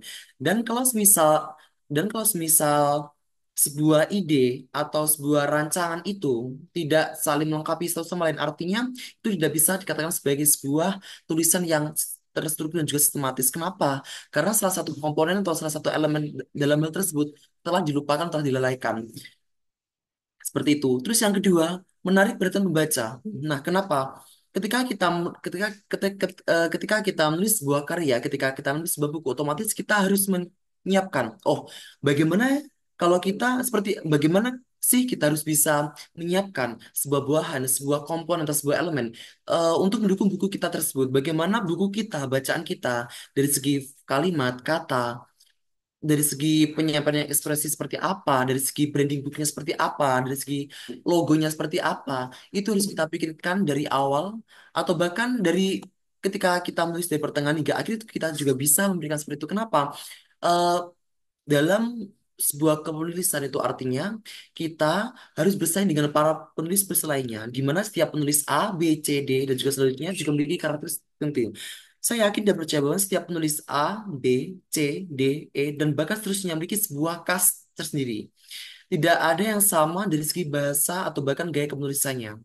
Seperti kayak Laila Eskudori, Khairil Anwar, selalu Pramudia Antanori juga memiliki sebuah karakteristik dan di mana karakteristik itu sendiri menciptakan sebuah gambar atau ilustrasi. Oh, ternyata seorang Pramudia itu seperti ini. Oh, ternyata seorang Laila Eskudori seperti ini. Nah, itu akan buat stigma bagi para pembaca. Oh, saya ternyata suka dengan gaya bentuk bahasa kemudian dari Laila Eskudari. Oh, ternyata saya suka dengan gaya bentuk bahasa kemudian dari Pramudia Nur. Oh, ternyata saya suka dengan bahasa kepenulisan dari Terelie. Nah, di antara gaya bahasa tersebut itulah yang akan menarik. Bagaimana kita untuk memancing, untuk memantik, untuk kita itu benar-benar kayak bagaimana bahasa kita yang dimulai dari kata, kalimat, itu harus benar-benar diperincikan, kita harus benar-benar menggunakan diksi, menggunakan kata-kata yang mudah dipahami dan juga mudah diterima oleh masyarakat luas sekitar. Karena gini, kalau misalnya kita membuat bahasa atau membuat sebuah buku dengan bahasa yang tinggi, otomatis kita tidak tahu. Pertama, kita harus menentukan siapa yang akan membaca buku kita. Dalam artian target marketing kita, apakah anak kecil, orang dewasa, atau orang tua. Nah, kalau misalnya kita menggunakan target anak kecil, otomatis kita menggunakan bahasa yang ringan. Kita menggunakan bahasa yang mudah dipahami, kita menggunakan bahasa yang mudah untuk dimengerti oleh anak kecil pada usia 7 hingga bahkan 12 tahun. Terus gimana kalau misal kita menulis dengan anak-anak yang berusia 13 atau berusia 17 sebagai usia remaja? Tentunya kita bisa menyisipi beberapa hal atau beberapa elemen kita tuangkan beberapa kalimat atau kata itu ya bisa mengandung unsur-unsur pendidikan, ilmiah, unsur apapun itu bisa kita sisip di situ. Terus gimana sih kalau misal kita menulis buku atau kita menulis sebuah karya dan ternyata itu para audiensnya atau para penerimanya itu atau para pembacanya itu adalah orang tua. Ya kita harus menyelesaikan, harus beradaptasi. Oh, ternyata kalau misalnya kita menulis dari segi untuk audiensi atau untuk para pembaca, anak kecil seperti ini, orang dewasa seperti ini, orang tua seperti ini. Nah, dalam artian di sini kita harus pandai-pandai untuk melihat proporsi. Kita harus pandai untuk melihat peluang seperti apa dan apakah tulisan kita akan diterima dari segi anak kecil, orang dewasa, dan juga para remaja seperti itu. Terus yang ketiga, memaksimalkan potensi besar disampaikan. Nah, sejak kecil hingga sekarang saya yakin dan percaya dengan satu kalimat seperti ini.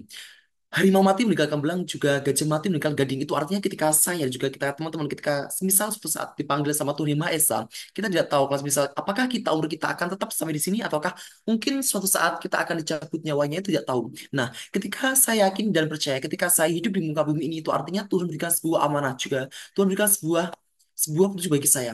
Ketika saya hidup di muka bumi ini itu artinya Tuhan berikan sebuah amanah kepercayaan kepada saya untuk oh ternyata Rio ketika hidup di muka bumi ini itu artinya saya percaya bahwa Rio bisa membuat sebuah perubahan dan saya yakin ketika perubahan itu saya lakukan di bidang literasi salah satunya di bidang literasi dan ketika saya membuat sebuah buku, membuat sebuah karya, otomatis ketika saya sudah tidak ada atau otomatis ketika saya sudah meninggal itu artinya mungkin bukan nama saya, mungkin bukan nama saja yang dikenal atau bahkan batu nisan saya, tapi itu adalah karya-karya saya.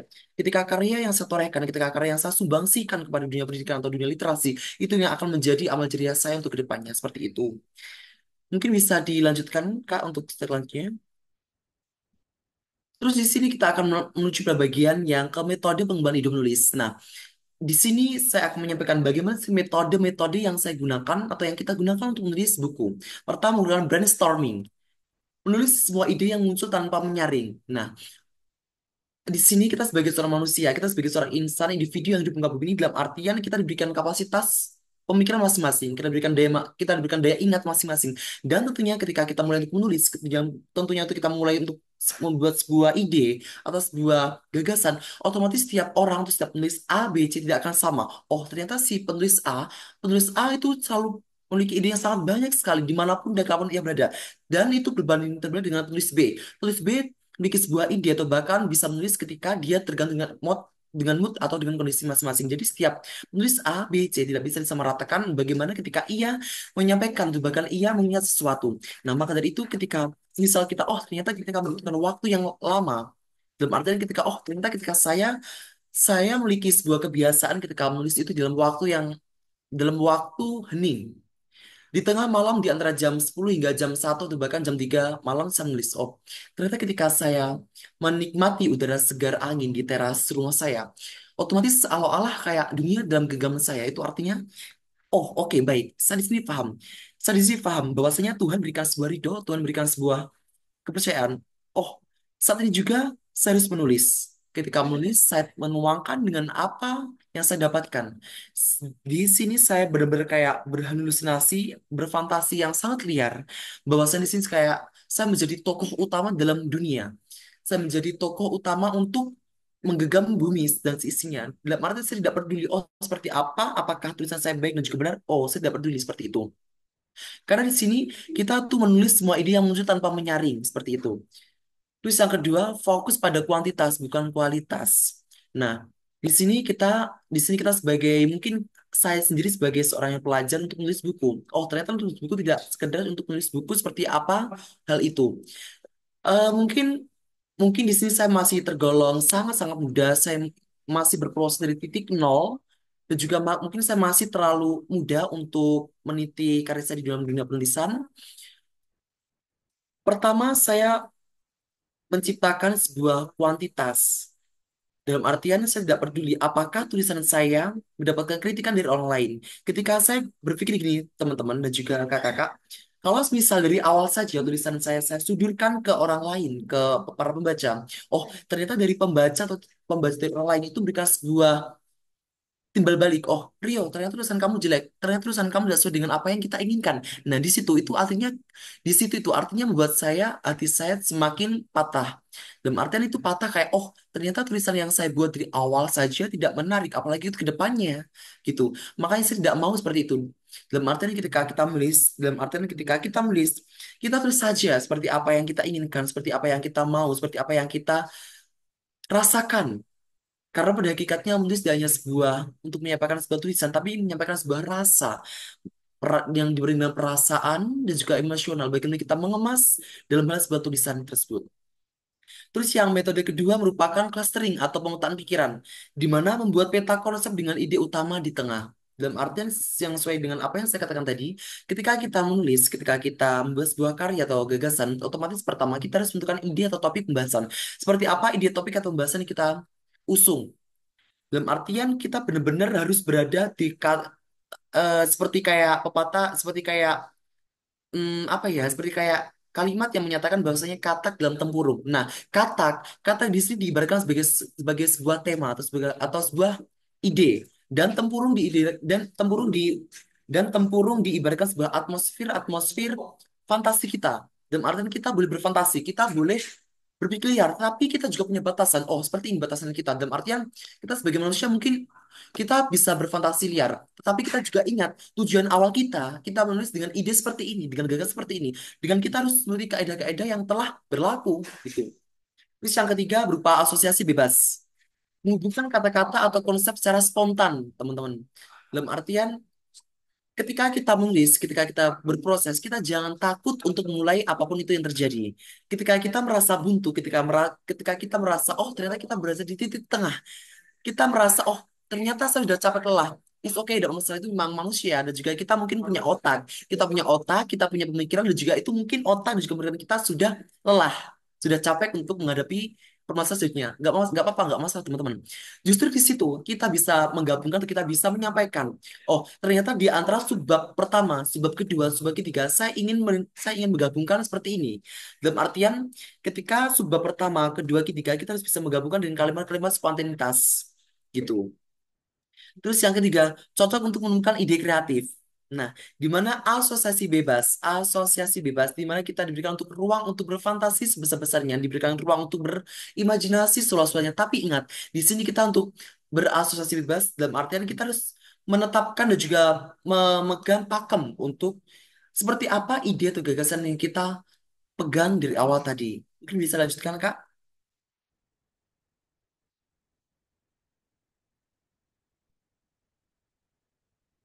Oke. Terus di sini metode lanjutan 5W1H. Ini merupakan sebuah hal yang lumrah dalam sebuah berita, artikel, opini, dan juga buku, novel, cerita. Pasti hal ini yang merupakan sebuah krusial 5W1H. Menjawab tentang apa, siapa, di mana, kapan, bagaimana, dan mengapa. Di sini kayak pertanyaan tentang apa. Apa yang mendasari saya dan juga teman-teman menulis sebuah buku tersebut. Kita bisa dituangkan dalam hal latar belakang. Kita bisa menuangkan dalam hal bentuk latar belakang. Kita bisa menuangkan dalam hal bentuk pembedahuluan atau pembukaan di bagian subbab pertama.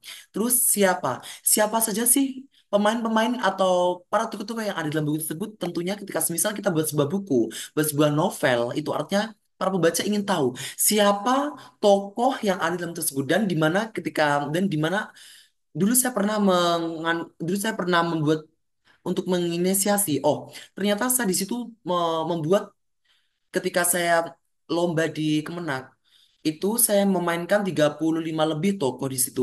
Bagaimana bagaimana saya bisa membuat 35 tokoh lebih?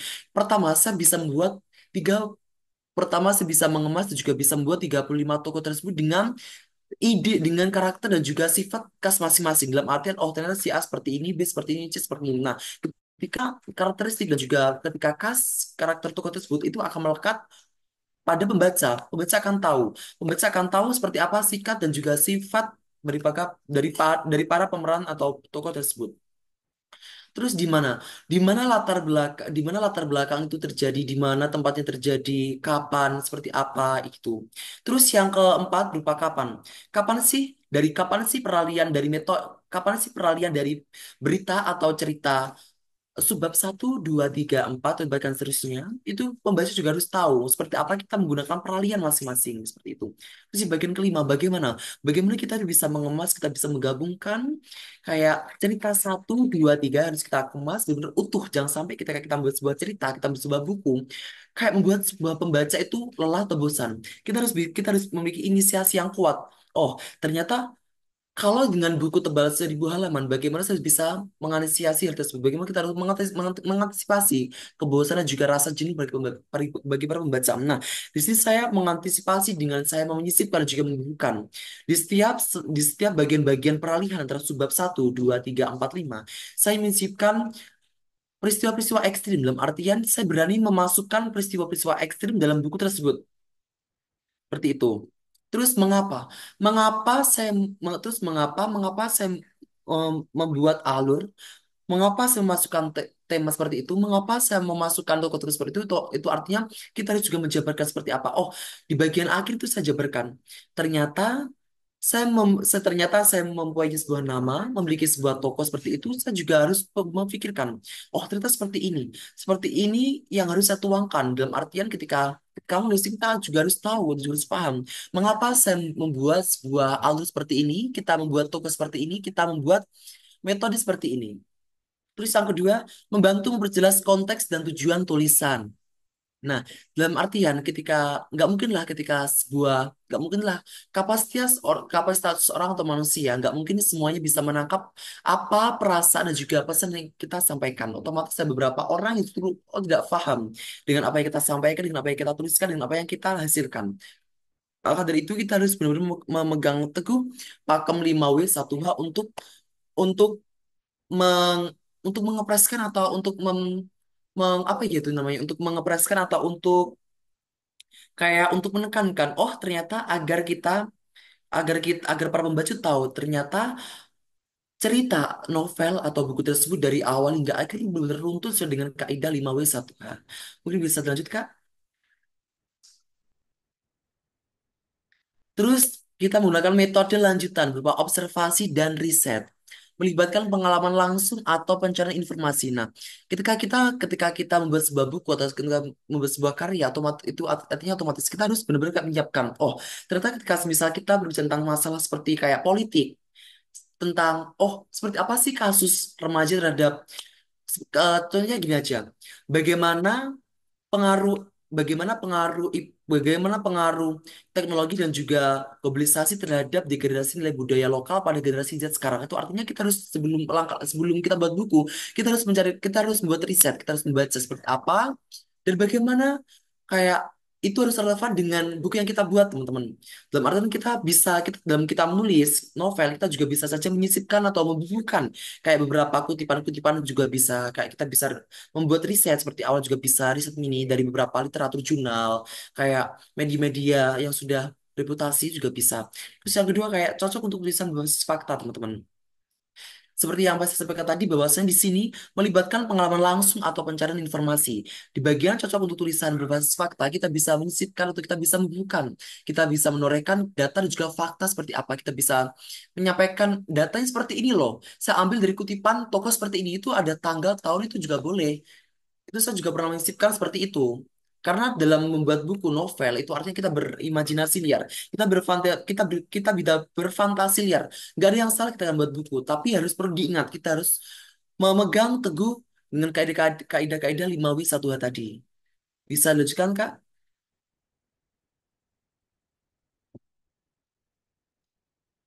Terus kita bisa menggunakan metode lanjutan seperti refleksi pengalaman pribadi. Seperti yang dari awal tadi yang disampaikan oleh beberapa teman-teman dan juga kakak tadi bahwasanya kita bisa menulis buku kita berawal dari pengalaman pribadi kita.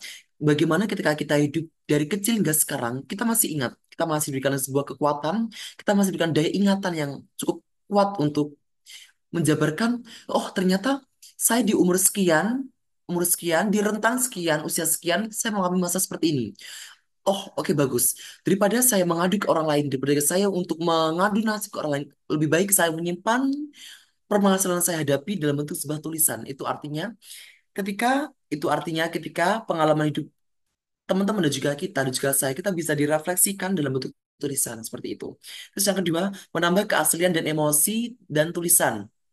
Nah, di sini di sini kayak kita dari awal kalau misalnya kita menulis dengan perasaan, dengan tulus, ikhlas, suci, dalam artian tidak ada sebuah beban, tidak ada sebuah tekanan, tidak ada sebuah kayak pemaksaan dari pihak luar maupun dari pihak internal diri kita sendiri. Otomatis ketika kita menulis, itu otomatis kita kayak benar-benar mengalir.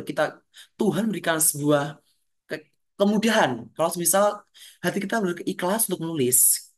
Dan ketika kita menulis, itu artinya kita juga harus mencicipi dengan sebuah emosi.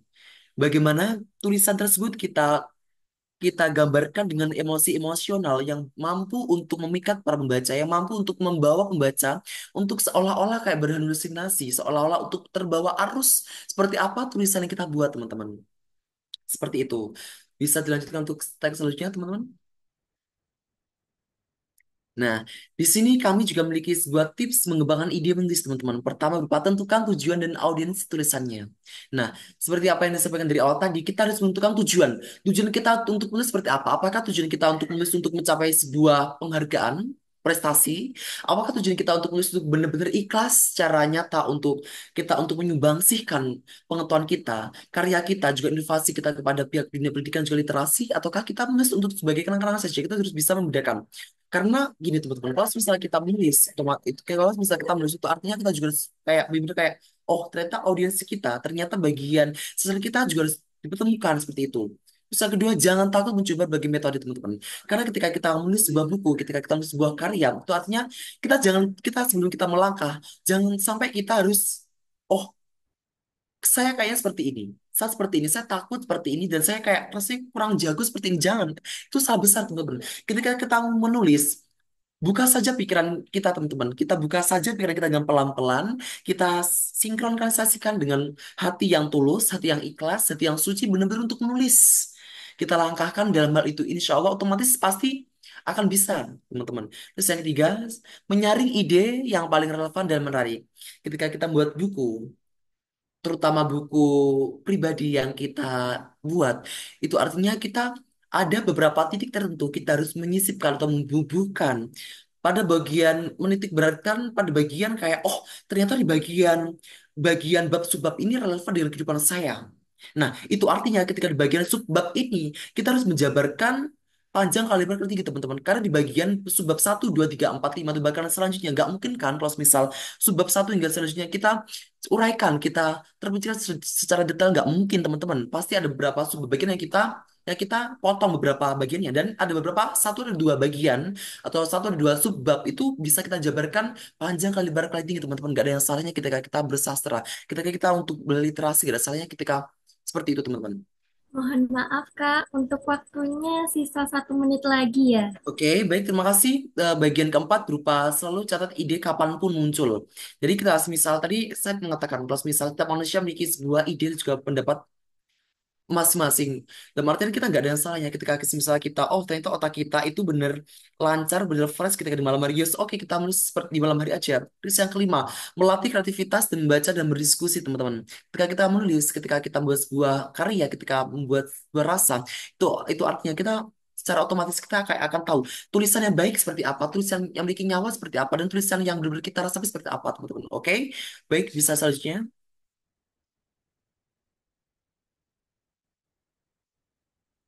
Di sini saya akan menyampaikan penutup dari apa yang saya sampaikan tadi. Mungkin karena terbatas dari waktu, saya juga menyampaikan penutup dengan singkat saja. Pertama, mengembangkan ide adalah langkah awal yang penting untuk menghasilkan tulisan berkualitas, teman-teman. Yang kedua, menjadi penulis sebagai proses eksplorasi dan ekspresi diri, teman-teman. Yang ketiga, memilih metode yang sesuai dengan gaya dan kebutuhan apa yang teman-teman dan juga kita butuhkan. Oke, bisa dilanjut. Oke, baik. Mungkin sekian yang dapat saya sampaikan. Jika ada kurang lebihnya, saya mohon maaf sebesar-besarnya. Mungkin bisa dilanjut untuk diskusi atau mungkin ada pertanyaan. Mungkin bisa session bareng-bareng dipersilakan. Baik, terima kasih Kak Rio atas pemaparan materi yang sangat luar biasa. Baik teman-teman, karena kita ada keterbatasan waktu ya, jadi kita bisa langsung lanjut aja ke materi yang kedua. Tapi sebelum itu saya terima kasih kepada Kak Rio sudah memaparkan materi yang sangat keren banget. Ya, baik, Kak. Terima kasih. Dan saya akhiri Waalaikumsalam warahmatullahi wabarakatuh, teman-teman. Selamat sore. Sorry Kak. Baik, kita langsung aja lanjut ke materi yang keempat yang akan disampaikan oleh Kak Tessa. Sepertinya Kak Tessa apakah sudah siap? Iya, Kak, sudah. Baik, di sini eh, Kak Tessa akan memaparkan materi tentang bagaimana strategi self branding yang relevan dapat membantu penulis mengembangkan audiens dan bagaimana hubungan antara self branding dengan kesuksesan branding sebuah buku. Baik, Kak, bisa dipaparkan materinya? Baik, mungkin bisa dibantu share screen dulu.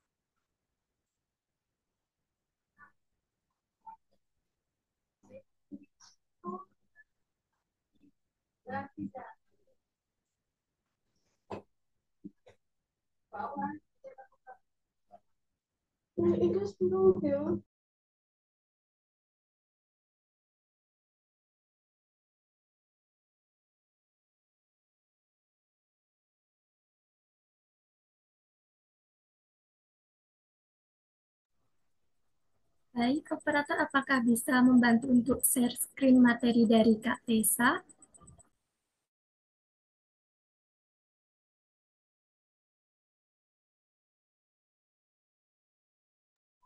Baik, sebelumnya terima kasih atas kesempatannya. Assalamualaikum warahmatullahi wabarakatuh. Baik, aku mulai aja. Di sini aku ingin memaparkan mengenai bagaimana menyelesaikan naskah, branding diri, dan branding karya. Oke, next, Kak. Oke, yang pertama kita mulai dari menyelesaikan naskah. Di sini ada persiapan menulis, yaitu ada aku ngangkatnya 3 poin, yaitu menentukan ide dan genre. Selanjutnya pentingnya riset, dan yang ketiga adalah membuat outline atau kerangka cerita. Nah, yang pertama yaitu pemilihan ide, cerita yang menarik itu perlu banget gimana untuk kita mau nulis, kita perlu untuk riset dulu idenya, kita mau ngangkat ide yang seperti apa. Ide itu menurutku harus menarik dan memiliki potensi untuk dikembangkan. Ide juga bisa, asal ide sendiri bisa berasal dari pengalaman pribadi, pengamatan yang kita lakukan, dari berita, film, buku, ataupun dari novel, serta imajinasi kita. Dan untuk contohnya, ada seperti kisah perjalanan waktu, romansa masa sekolah, atau perjuangan hidup. Untuk genre, tentunya genre harus sesuai dengan cerita yang ingin kita angkat. Untuk genre sendiri, aku menyarankan genre yang kalian sukai. Karena untuk menulis satu buku yang pastinya beberapa halaman, puluhan halaman, menurutku kalau genrenya aja udah nggak kalian sukai, nggak kalian kuasai, itu akan menyulitkan kalian dalam proses menulis sendiri seperti itu. Untuk genre sendiri ada beberapa genre seperti romansa, fantasi, thriller, dan banyak lagi genre yang lainnya. Kalian bisa coba cari-cari dulu untuk genre apa aja, dan itu genre kayak genre thriller, fantasi itu kayak apa, ciri khasnya seperti apa. Seperti itu. Lalu selanjutnya poin kedua adalah mengenai pentingnya riset. Riset sendiri bertujuan untuk menguatkan cerita yang dapat memberikan detail akurat pada latar, karakter, dan peristiwa.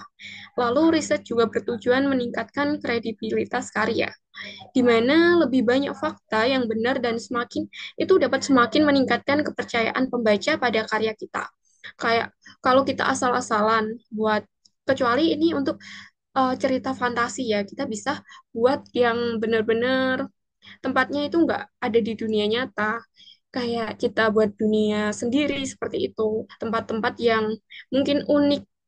Itu kalau untuk cerita yang benar pakai genre fantasi menurutku cocok. Tapi kalau untuk yang novel yang selain fantasi, menurutku kurang kalau kita, jadi kita tetap harus melakukan riset untuk itu.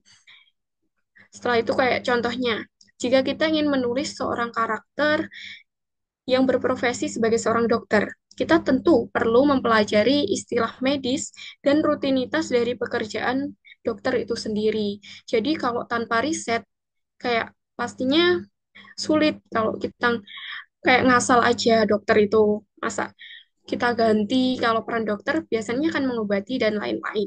Kalau selanjutnya kita ganti kayak eh, menjadi seorang yang mencari berita, reporter, kayak tugas mereka tentu kan berbeda. Jadi kita tentu harus melakukan pengamatan untuk nulis kayak riset tentang tokohnya, untuk pekerjaannya seperti apa.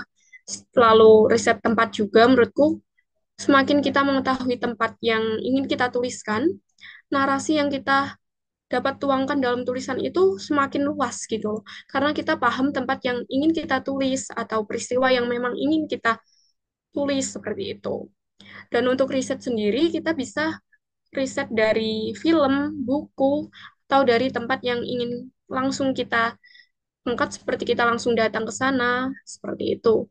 Lalu yang poin ketiga yaitu membuat outline atau kerangka cerita. Nah, menurutku outline adalah sebuah gambaran besar cerita yang membantu menjaga alur dan arah penulisan. Outline sendiri menurutku sangat penting, di mana outline ini akan membuat kita jadi kayak pagar gitu, kayak ada fondasinya, kita mau bawa cerita ini kemana, dan agar alur cerita kita itu nggak keluar dari pembahasan yang ingin kita bahas. Seperti itu. Lalu untuk outline sendiri, aku mengelompokkannya jadi 4 bagian, yaitu kita bisa buat pendahuluan, yaitu berisi tentang perkenalan latar, karakter, dan konflik awal yang ingin kita angkat. Selanjutnya adalah konflik utama. Nah, konflik utama ini adalah kayak pohon atau akarnya, akar dari suatu cerita itu sendiri, di mana konflik ini yang mendasari adanya cerita tersebut, kayak yang ingin benar-benar kita ulas dan kita pecahkan di suatu cerita yang kita tuliskan, seperti itu. Lalu mengenai klimaks adalah momen puncak cerita di mana konflik mencapai intensitas tertinggi. Jadi biasanya cerita kan di awal itu datar, intensitasnya tambah naik, naik, naik, seperti mungkin kayak film, film kebanyakan juga gitu, naik-naik nanti sampai klimaksnya atau benar-benar konflik yang sangat besar atau peristiwa yang benar-benar buat kita greget kayak gitu kan. Nanti setelah itu turun dan itu mencapai sampai resolusi atau penyelesaian dari cerita yang kita angkat atau masalah yang kita bahas di awal serta penyelesaian dari klimaks tersebut. Oke, bisa di next, Kak. Oke, selanjutnya untuk menyelesaikan karya tentu kita perlu konsisten untuk menulis, di mana kita bisa melakukannya dengan menyusun jadwal menulis, tentukan waktu yang sesuai untuk menulis seperti pagi atau malam hari, serta dari jam berapa sampai jam berapa. Nah, kalau aku sendiri, aku lebih nyaman dan lebih suka nulis itu di waktu malam hari, karena menurutku ide itu lebih ngalir aja gitu, dan enak aja nulis waktu malam karena lebih sepi, hening, dan itu membuat konsentrasi kita lebih fokus aja untuk nulis seperti itu. Lalu untuk jamnya sendiri bisa kayak mulai jam setelah maghrib, jam 6-an, sampai mungkin kalau kalian banyak tugas, kayak gitu bisa 1 jam aja atau setengah jam kayak gitu. Lalu selanjutnya adalah menetapkan target tulisan harian ataupun mingguan, di mana kita bisa menentukan setiap hari atau minggu kita harus menulis berapa kata. Misalnya, 1 hari kita harus bisa menulis 500 kata. Nah, kita harus punya target. Karena kenapa sih kita harus punya target? Karena menurutku tanpa target ini kita tuh sering kali kayak gimana ya? Kita akan sering kali malah banyak berhentinya nulis tuh karena tentu kita punya banyak aktivitas lain yang harus dilakukan. Jadi menurutku bagi waktu dan menetapkan target untuk menulis itu adalah kunci penting untuk menyelesaikan suatu tulisan. Oke, selanjutnya next. Oke, selanjutnya adalah penyuntingan dan revisi. Sebelum kita menyerahkan suatu tulisan untuk kita terbitkan, tentu kita perlu melakukan penyuntingan dan revisi. Seperti kita pertama adalah pemeriksaan kesalahan, mulai dari tanda baca, tata bahasa, dan ejaan. Lalu di sini aku ingin menekankan kalau kita mau menerbitkan suatu tulisan, kita juga perlu riset di penerbit itu sendiri. Mereka maunya tulisan itu seperti apa, kayak maunya ukuran berapa, font berapa, margin berapa, seperti itu. Dan kalau bisa tulisannya dirapikan. Selanjutnya adalah alur. Nah, di alur sendiri, pastikan alur cerita ini berjalan secara logis dan tidak membingungkan pembaca. Dimana kalau alurnya aja udah membingungkan, itu pasti pembaca kayak males dan sulit untuk memahami dari cerita yang ingin kita sampaikan. Lalu alur sendiri, seperti yang kita ketahui, alur cerita ada 3, yaitu alur maju, alur mundur, dan alur campuran. Menurutku kita harus tegas dalam menetapkan alur. Kalau memang mau maju, ya udah kita pakai alur maju. Kalau mau mundur, ya pakai alur mundur. Dan kalau kita ingin menggabungkannya, yaitu alur campuran, kita juga harus tegas dan pintar mengolah katanya, transisi waktunya juga. Seperti itu, karena kalau kita ngolah alurnya aja membingungkan, pembaca pasti bingung untuk memahami cerita kita. Seperti itu. Lalu yang selanjutnya adalah gaya bahasa. Sesuaikan dengan genre dan target pembaca. Hindari repetisi atau kalimat yang terlalu panjang. Menurutku, kalau kita buat suatu buku atau tulisan, kalau tulisannya benar-benar satu halaman penuh dan itu nggak jadi beberapa paragraf atau cuma satu atau dua paragraf, namun benar-benar penuh, full, menurutku itu agak kurang enak dibaca. Kayak kita melihat aja itu udah kurang tertarik seperti itu. Namun kecuali kalau isi tulisannya itu benar-benar bagus dan retorika katanya bagus, menurutku nggak apa-apa sih kalau memang mau yang panjang banget gitu setiap paragrafnya. Tapi menurutku lebih baik buat pembaca tertarik dalam segi visual dulu lah untuk tulisannya seperti itu. Lalu selanjutnya adalah karakter. Buat karakter yang kuat dan konsisten dengan latar belakang yang mendalam. Seperti kita bisa melakukan penguatan karakter seperti memberikan pendalaman mengenai cerita karakter tersebut. Mungkin bisa dari beberapa karakter yang ada, kayak satu orang pemeran utama ini bagaimana dia melakukan aktivitasnya atau bagaimana sifatnya bisa menjadi seperti ini. Pembentukan karakternya kok tiba-tiba dia kayak gini kalau kita tidak memberikan penguatan karakter atau alasan kenapa si tokoh seperti ini, mungkin pembaca juga akan kurang bisa memahami tokoh tersebut. Seperti itu. Bisa next? Baik, selanjutnya adalah mengenai branding diri dan karya. Aku mulai dari pengertiannya dulu. Branding diri atau personal branding adalah proses membangun, memperkuat, dan mempromosikan citra, reputasi, serta nilai unik seseorang untuk menciptakan persepsi positif di mata orang lain. Dalam konteks penulis atau seorang penulis, branding diri bertujuan untuk membangun identitas yang dikenal luas oleh pembaca dan industri penerbitan. Jadi menurutku, untuk seorang penulis, branding diri itu tidak boleh dilakukan untuk secara malu-malu kayak gitu. Kita karena memang seorang penulis perlu membranding dirinya. Kalau memang mungkin tidak terlalu ingin menampakkan diri, bisa memaksimalkan dengan branding karyanya. Nah, branding karya sendiri adalah proses menciptakan dan mempromosikan identitas serta daya tarik unik dari karya yang dihasilkan atau yang kita hasilkan. Seperti dalam buku kita, cerita, ataupun novel yang kita tuliskan itu. Kita bisa membrandingnya, memunculkan nilai-nilai unik di situ, apa keunggulannya, seperti ini. Itu.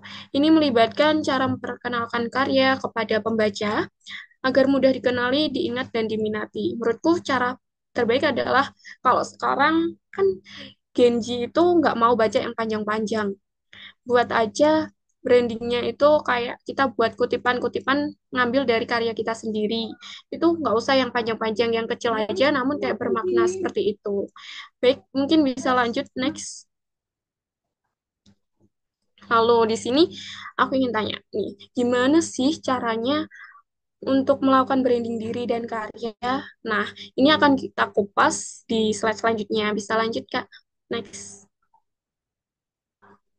Nah, yang pertama di sini aku ingin memberikan contohnya dari penulis-penulis yang udah berhasil ya, kayak kita sebut aja beberapa penulis seperti Terelie, Boy Chandra, Rintik Sendu, serta Fiersa Besari.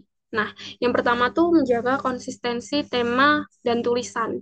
Di mana nih kayak Terelie sering menulis dengan tema yang memiliki nilai moral dan kehidupan yang sesuai dengan kehidupan sehari-hari gitu yang diangkat. Seringkali Terelie juga kayak menonjolkan mengenai karakter dalam ceritanya atau tokoh yang kuat dan menginspirasi.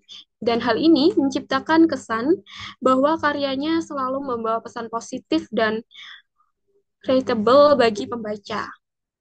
Selanjutnya mungkin dari Vesa, dia lebih sering fokus pada tema tentang kehidupan, perjalanan, cinta, dan patah hati, sehingga tulisannya itu mudah dikenali sebagai sosok yang tulisannya tuh kebanyakan puitis dan kompeten, eh, kom- banyak disukai sekarang, apalagi Gen Z yang seperti banyak kayak suka-suka tulisan gitu yang puitis-puitis, apalagi kalau dibuat story kayak gitu. Lalu dari Rintik Sendu, dia lebih menonjolkan dengan tema tentang perasaan, kesedihan, dan proses penyembuhan. Seperti karena Rintik Sendu sendiri, kita pasti udah kayak ngeh banget dari nama penanya sendiri, Rintik Sendu yang udah kayak sendu, kesedihan, seperti itu. Dimana gaya ini memberikan kesan yang sudah sendu gitu, yang sesuai dengan nama penanya. Lalu selanjutnya mungkin Boy Chandra. Beliau adalah suka menulis tentang cinta, patah hati dengan gaya yang sederhana namun mendalam menurut aku yang disukai pembaca muda, fokusnya pada cinta membuat pembaca mudah mengenali gaya dan tema karyanya sendiri. Dan aku juga kebetulan mengikuti Boy Chandra di Instagram dan dia itu sangat konsisten mengupload kayak tulisan-tulisan atau kutipan dari karyanya. Dan itu memang benar-benar menarik sih menurut aku. Selanjutnya yaitu memanfaatkan media sosial sebagai platform utama. Nah, kita menjadi kutipan tulisan banyak sudah aku sampaikan tadi, kalau kita bisa mulainya dari kutipan tulisan yang kita cantumkan di sosial media.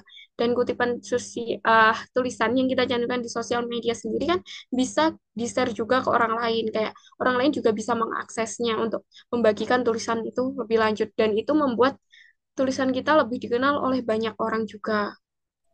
Mohon maaf, Kak, waktunya tinggal 2 menit lagi ya. Oke, baik selanjutnya adalah membuat citra diri yang unik dan berbeda.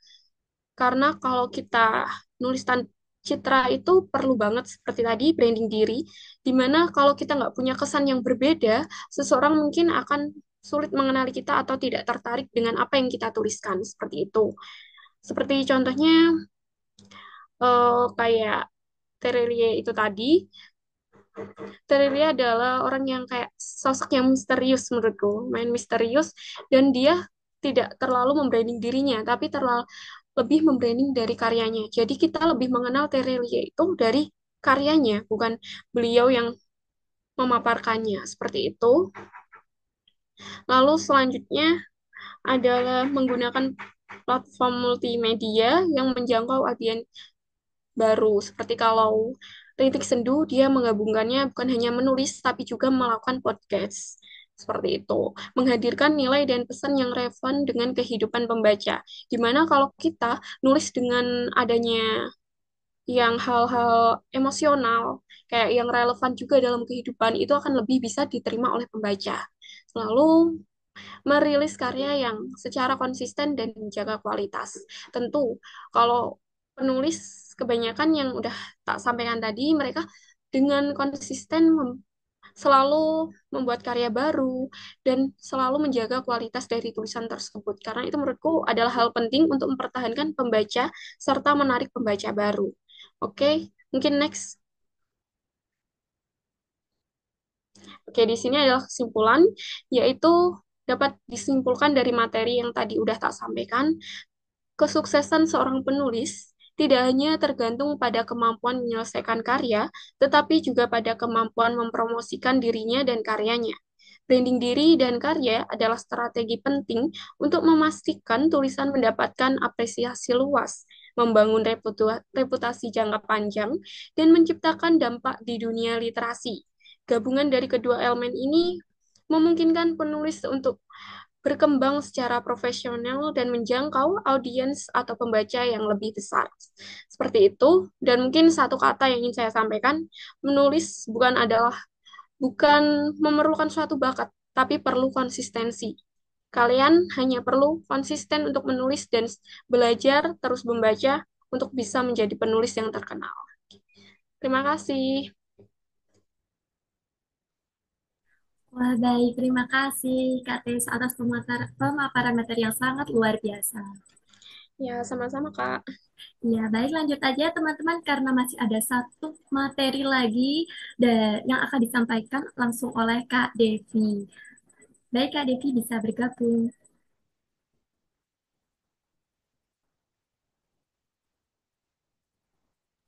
Halo Kak, suaranya terdengar ya? Ya, Kak, sudah terdengar. Oke, ya. Terima kasih Kak untuk kesempatannya. Karena juga udah mepet juga ya ini minta tolong untuk di Iya, share bener screen. banget. Udah Ya, mepet maghrib. ya Kak. Oke, jadi mungkin materi terakhir ini bahas sedikit saja ya. Semoga bermanfaat juga buat teman-teman. Devi mau bahas terkait artikel jurnal seperti itu.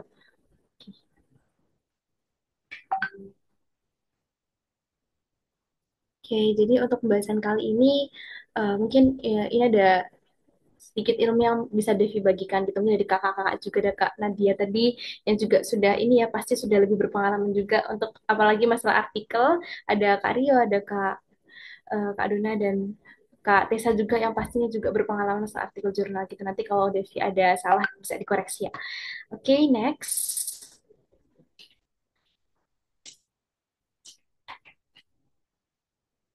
Oke, jadi pembahasan kita kali ini adalah definisi dari artikel jurnal, struktur, dan juga tahap penulisan.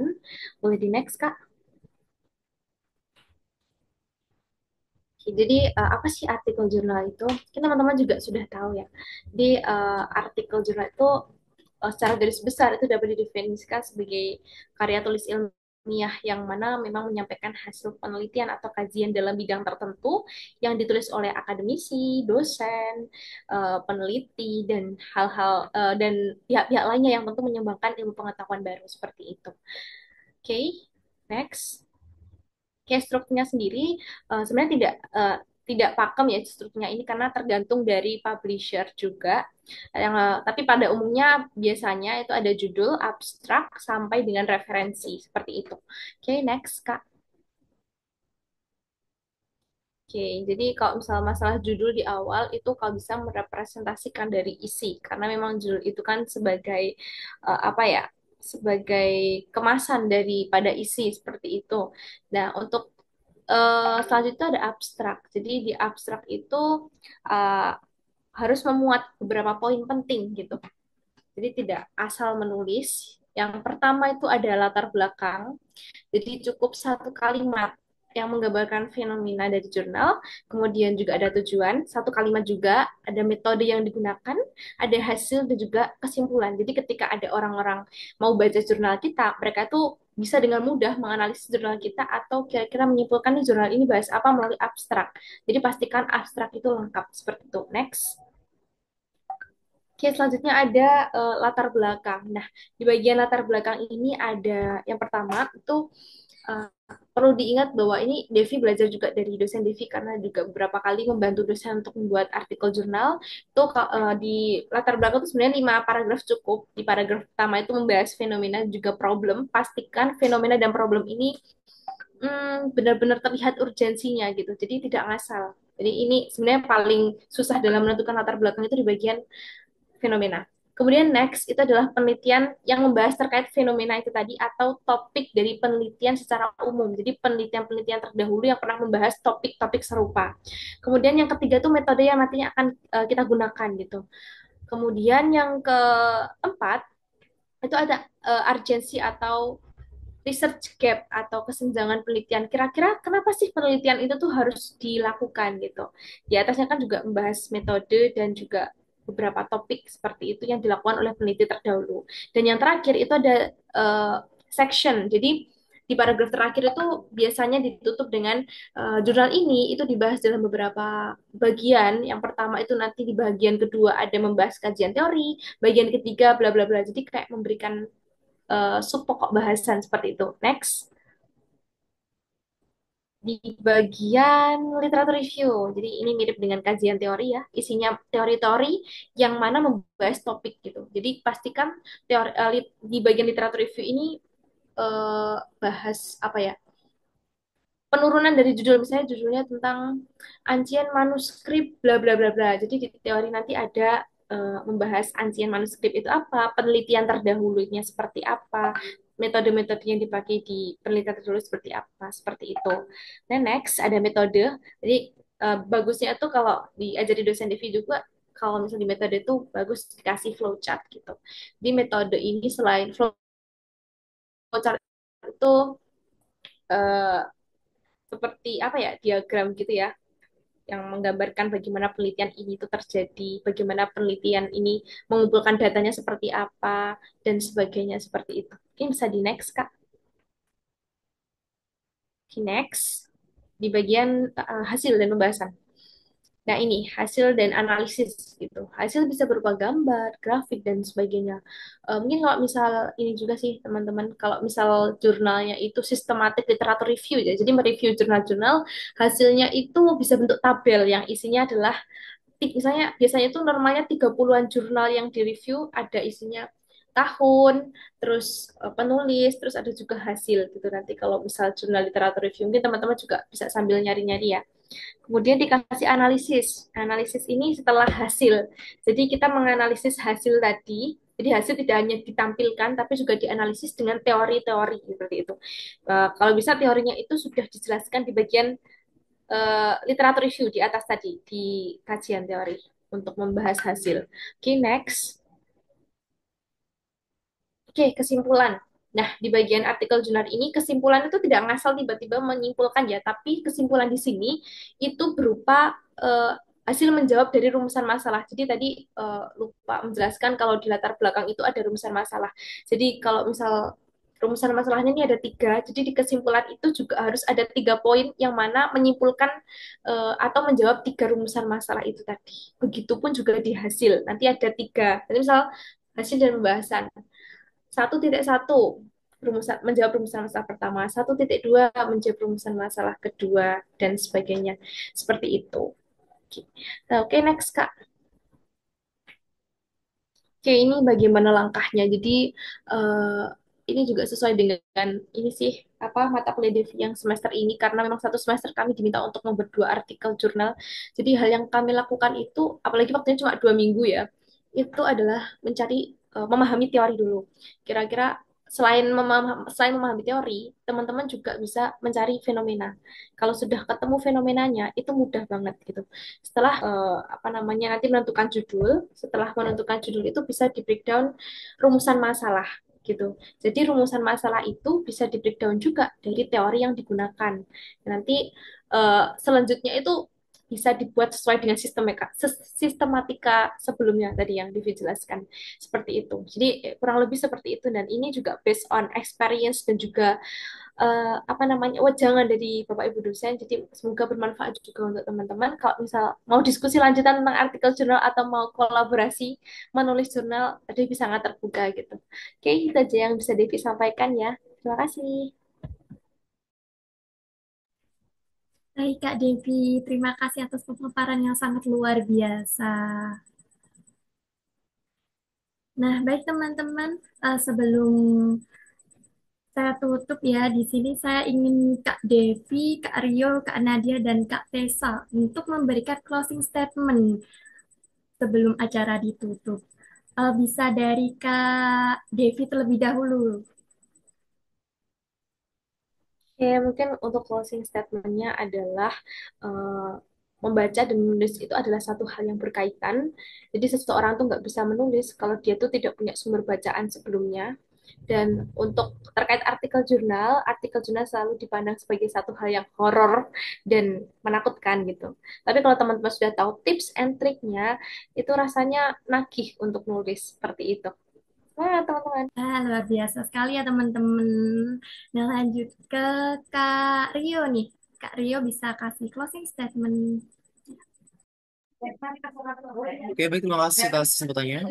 Mungkin untuk statement closing yang saya sampaikan, pertama sesuai dengan apa yang saya paparkan tadi untuk tentang metode-metode yang apa kita tuliskan dalam skrip tersebut. Artian, ketika kita menulis, kita jangan lupa untuk menggunakan metode-metode 1, 2, 3, atau bahkan kita bisa menggabungkan dari keseluruhan metode yang kita ketahui, teman-teman. Karena kalau misalnya kita membuat buku cuma terpacu dengan 1 atau bahkan 2 metode saja, itu rasanya tidak cukup untuk membuat kita membuat desain kita semakin berkembang. Itu artinya kita jangan ragu-ragu, kita jangan pelin-pelan untuk menggunakan metode 1, 2, 3, 4 atau bahkan metode yang apa teman-teman ketahui, ya ya udah gunakan metode itu dengan kapasitas teman-teman gitu. Wah, baik. Terima kasih. Jadi metode-metode penulisan itu sangat penting ya, teman-teman.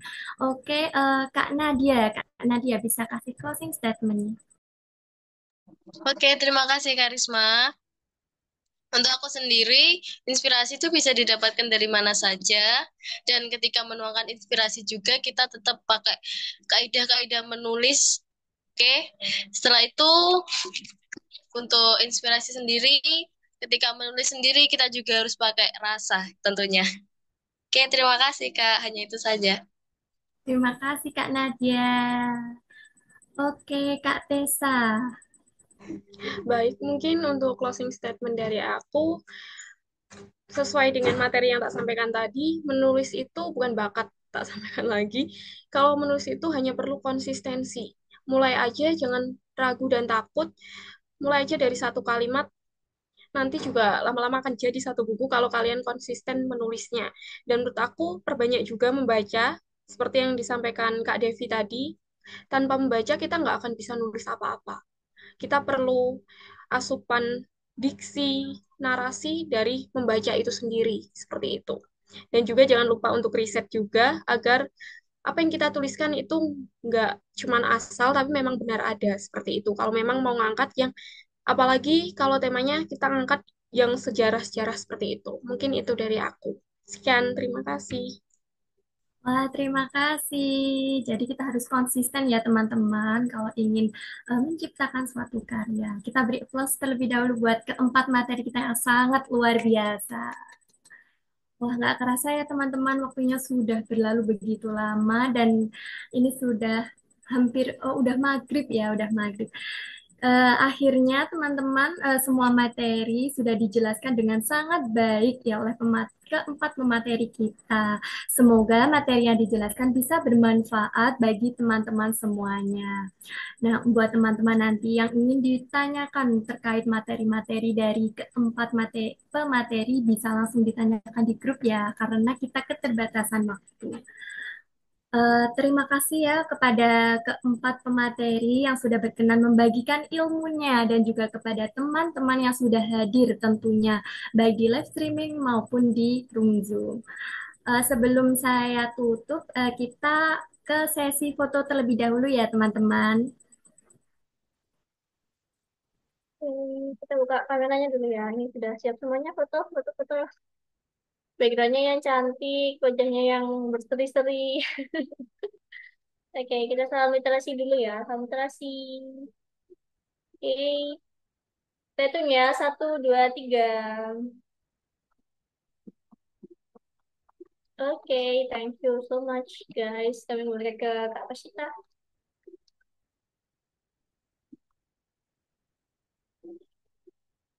Oke, terima kasih Kak Isma dan juga Kak Dona, Kak Rio, Kak Devi, Kak Nadia, dan juga Kak Tessa yang sudah meluangkan waktu pada pagi hari ini, juga pada teman-temannya sudah meluangkan waktu hingga maghrib ya. Kalau di Jawa Timur sekarang sudah maghrib. Dan semoga apa yang disampaikan oleh teman-teman semuanya bisa bermanfaat untuk kita semuanya. Jangan apa ya namanya, jangan sampai kakak-kakak ini ada kesibukan yang lainnya, yang lain-lain, karena ilmunya sangat luar biasa sekali. Jadi kalau misalnya suatu saat nanti diundang lagi, bisa ya kak ya, bersedia ya kakak-kakak semuanya ya. Oke, luar biasa banget. Mungkin dari saya selaku penanggung jawab untuk kegiatan Nasional Akademi ini, mohon maaf apabila banyak salah kata ataupun mungkin teman-teman kurang mengayomi atau yang lain sebagainya. Mewakili seluruh tim yang bertugas, seluruh teman-teman yang bertugas, mentor-mentor yang bertugas, saya mohon maaf yang sebesar-besarnya. Izin satu mustaqim. Wassalamualaikum warahmatullahi wabarakatuh. Waalaikumsalam warahmatullahi Waalaikumsalam wabarakatuh. warahmatullahi wabarakatuh. Terima Terima kasih. kasih Kak Dinda. Luar biasa banget teman-teman. See you next time ya. Izin live ya, Kak. Oke, boleh.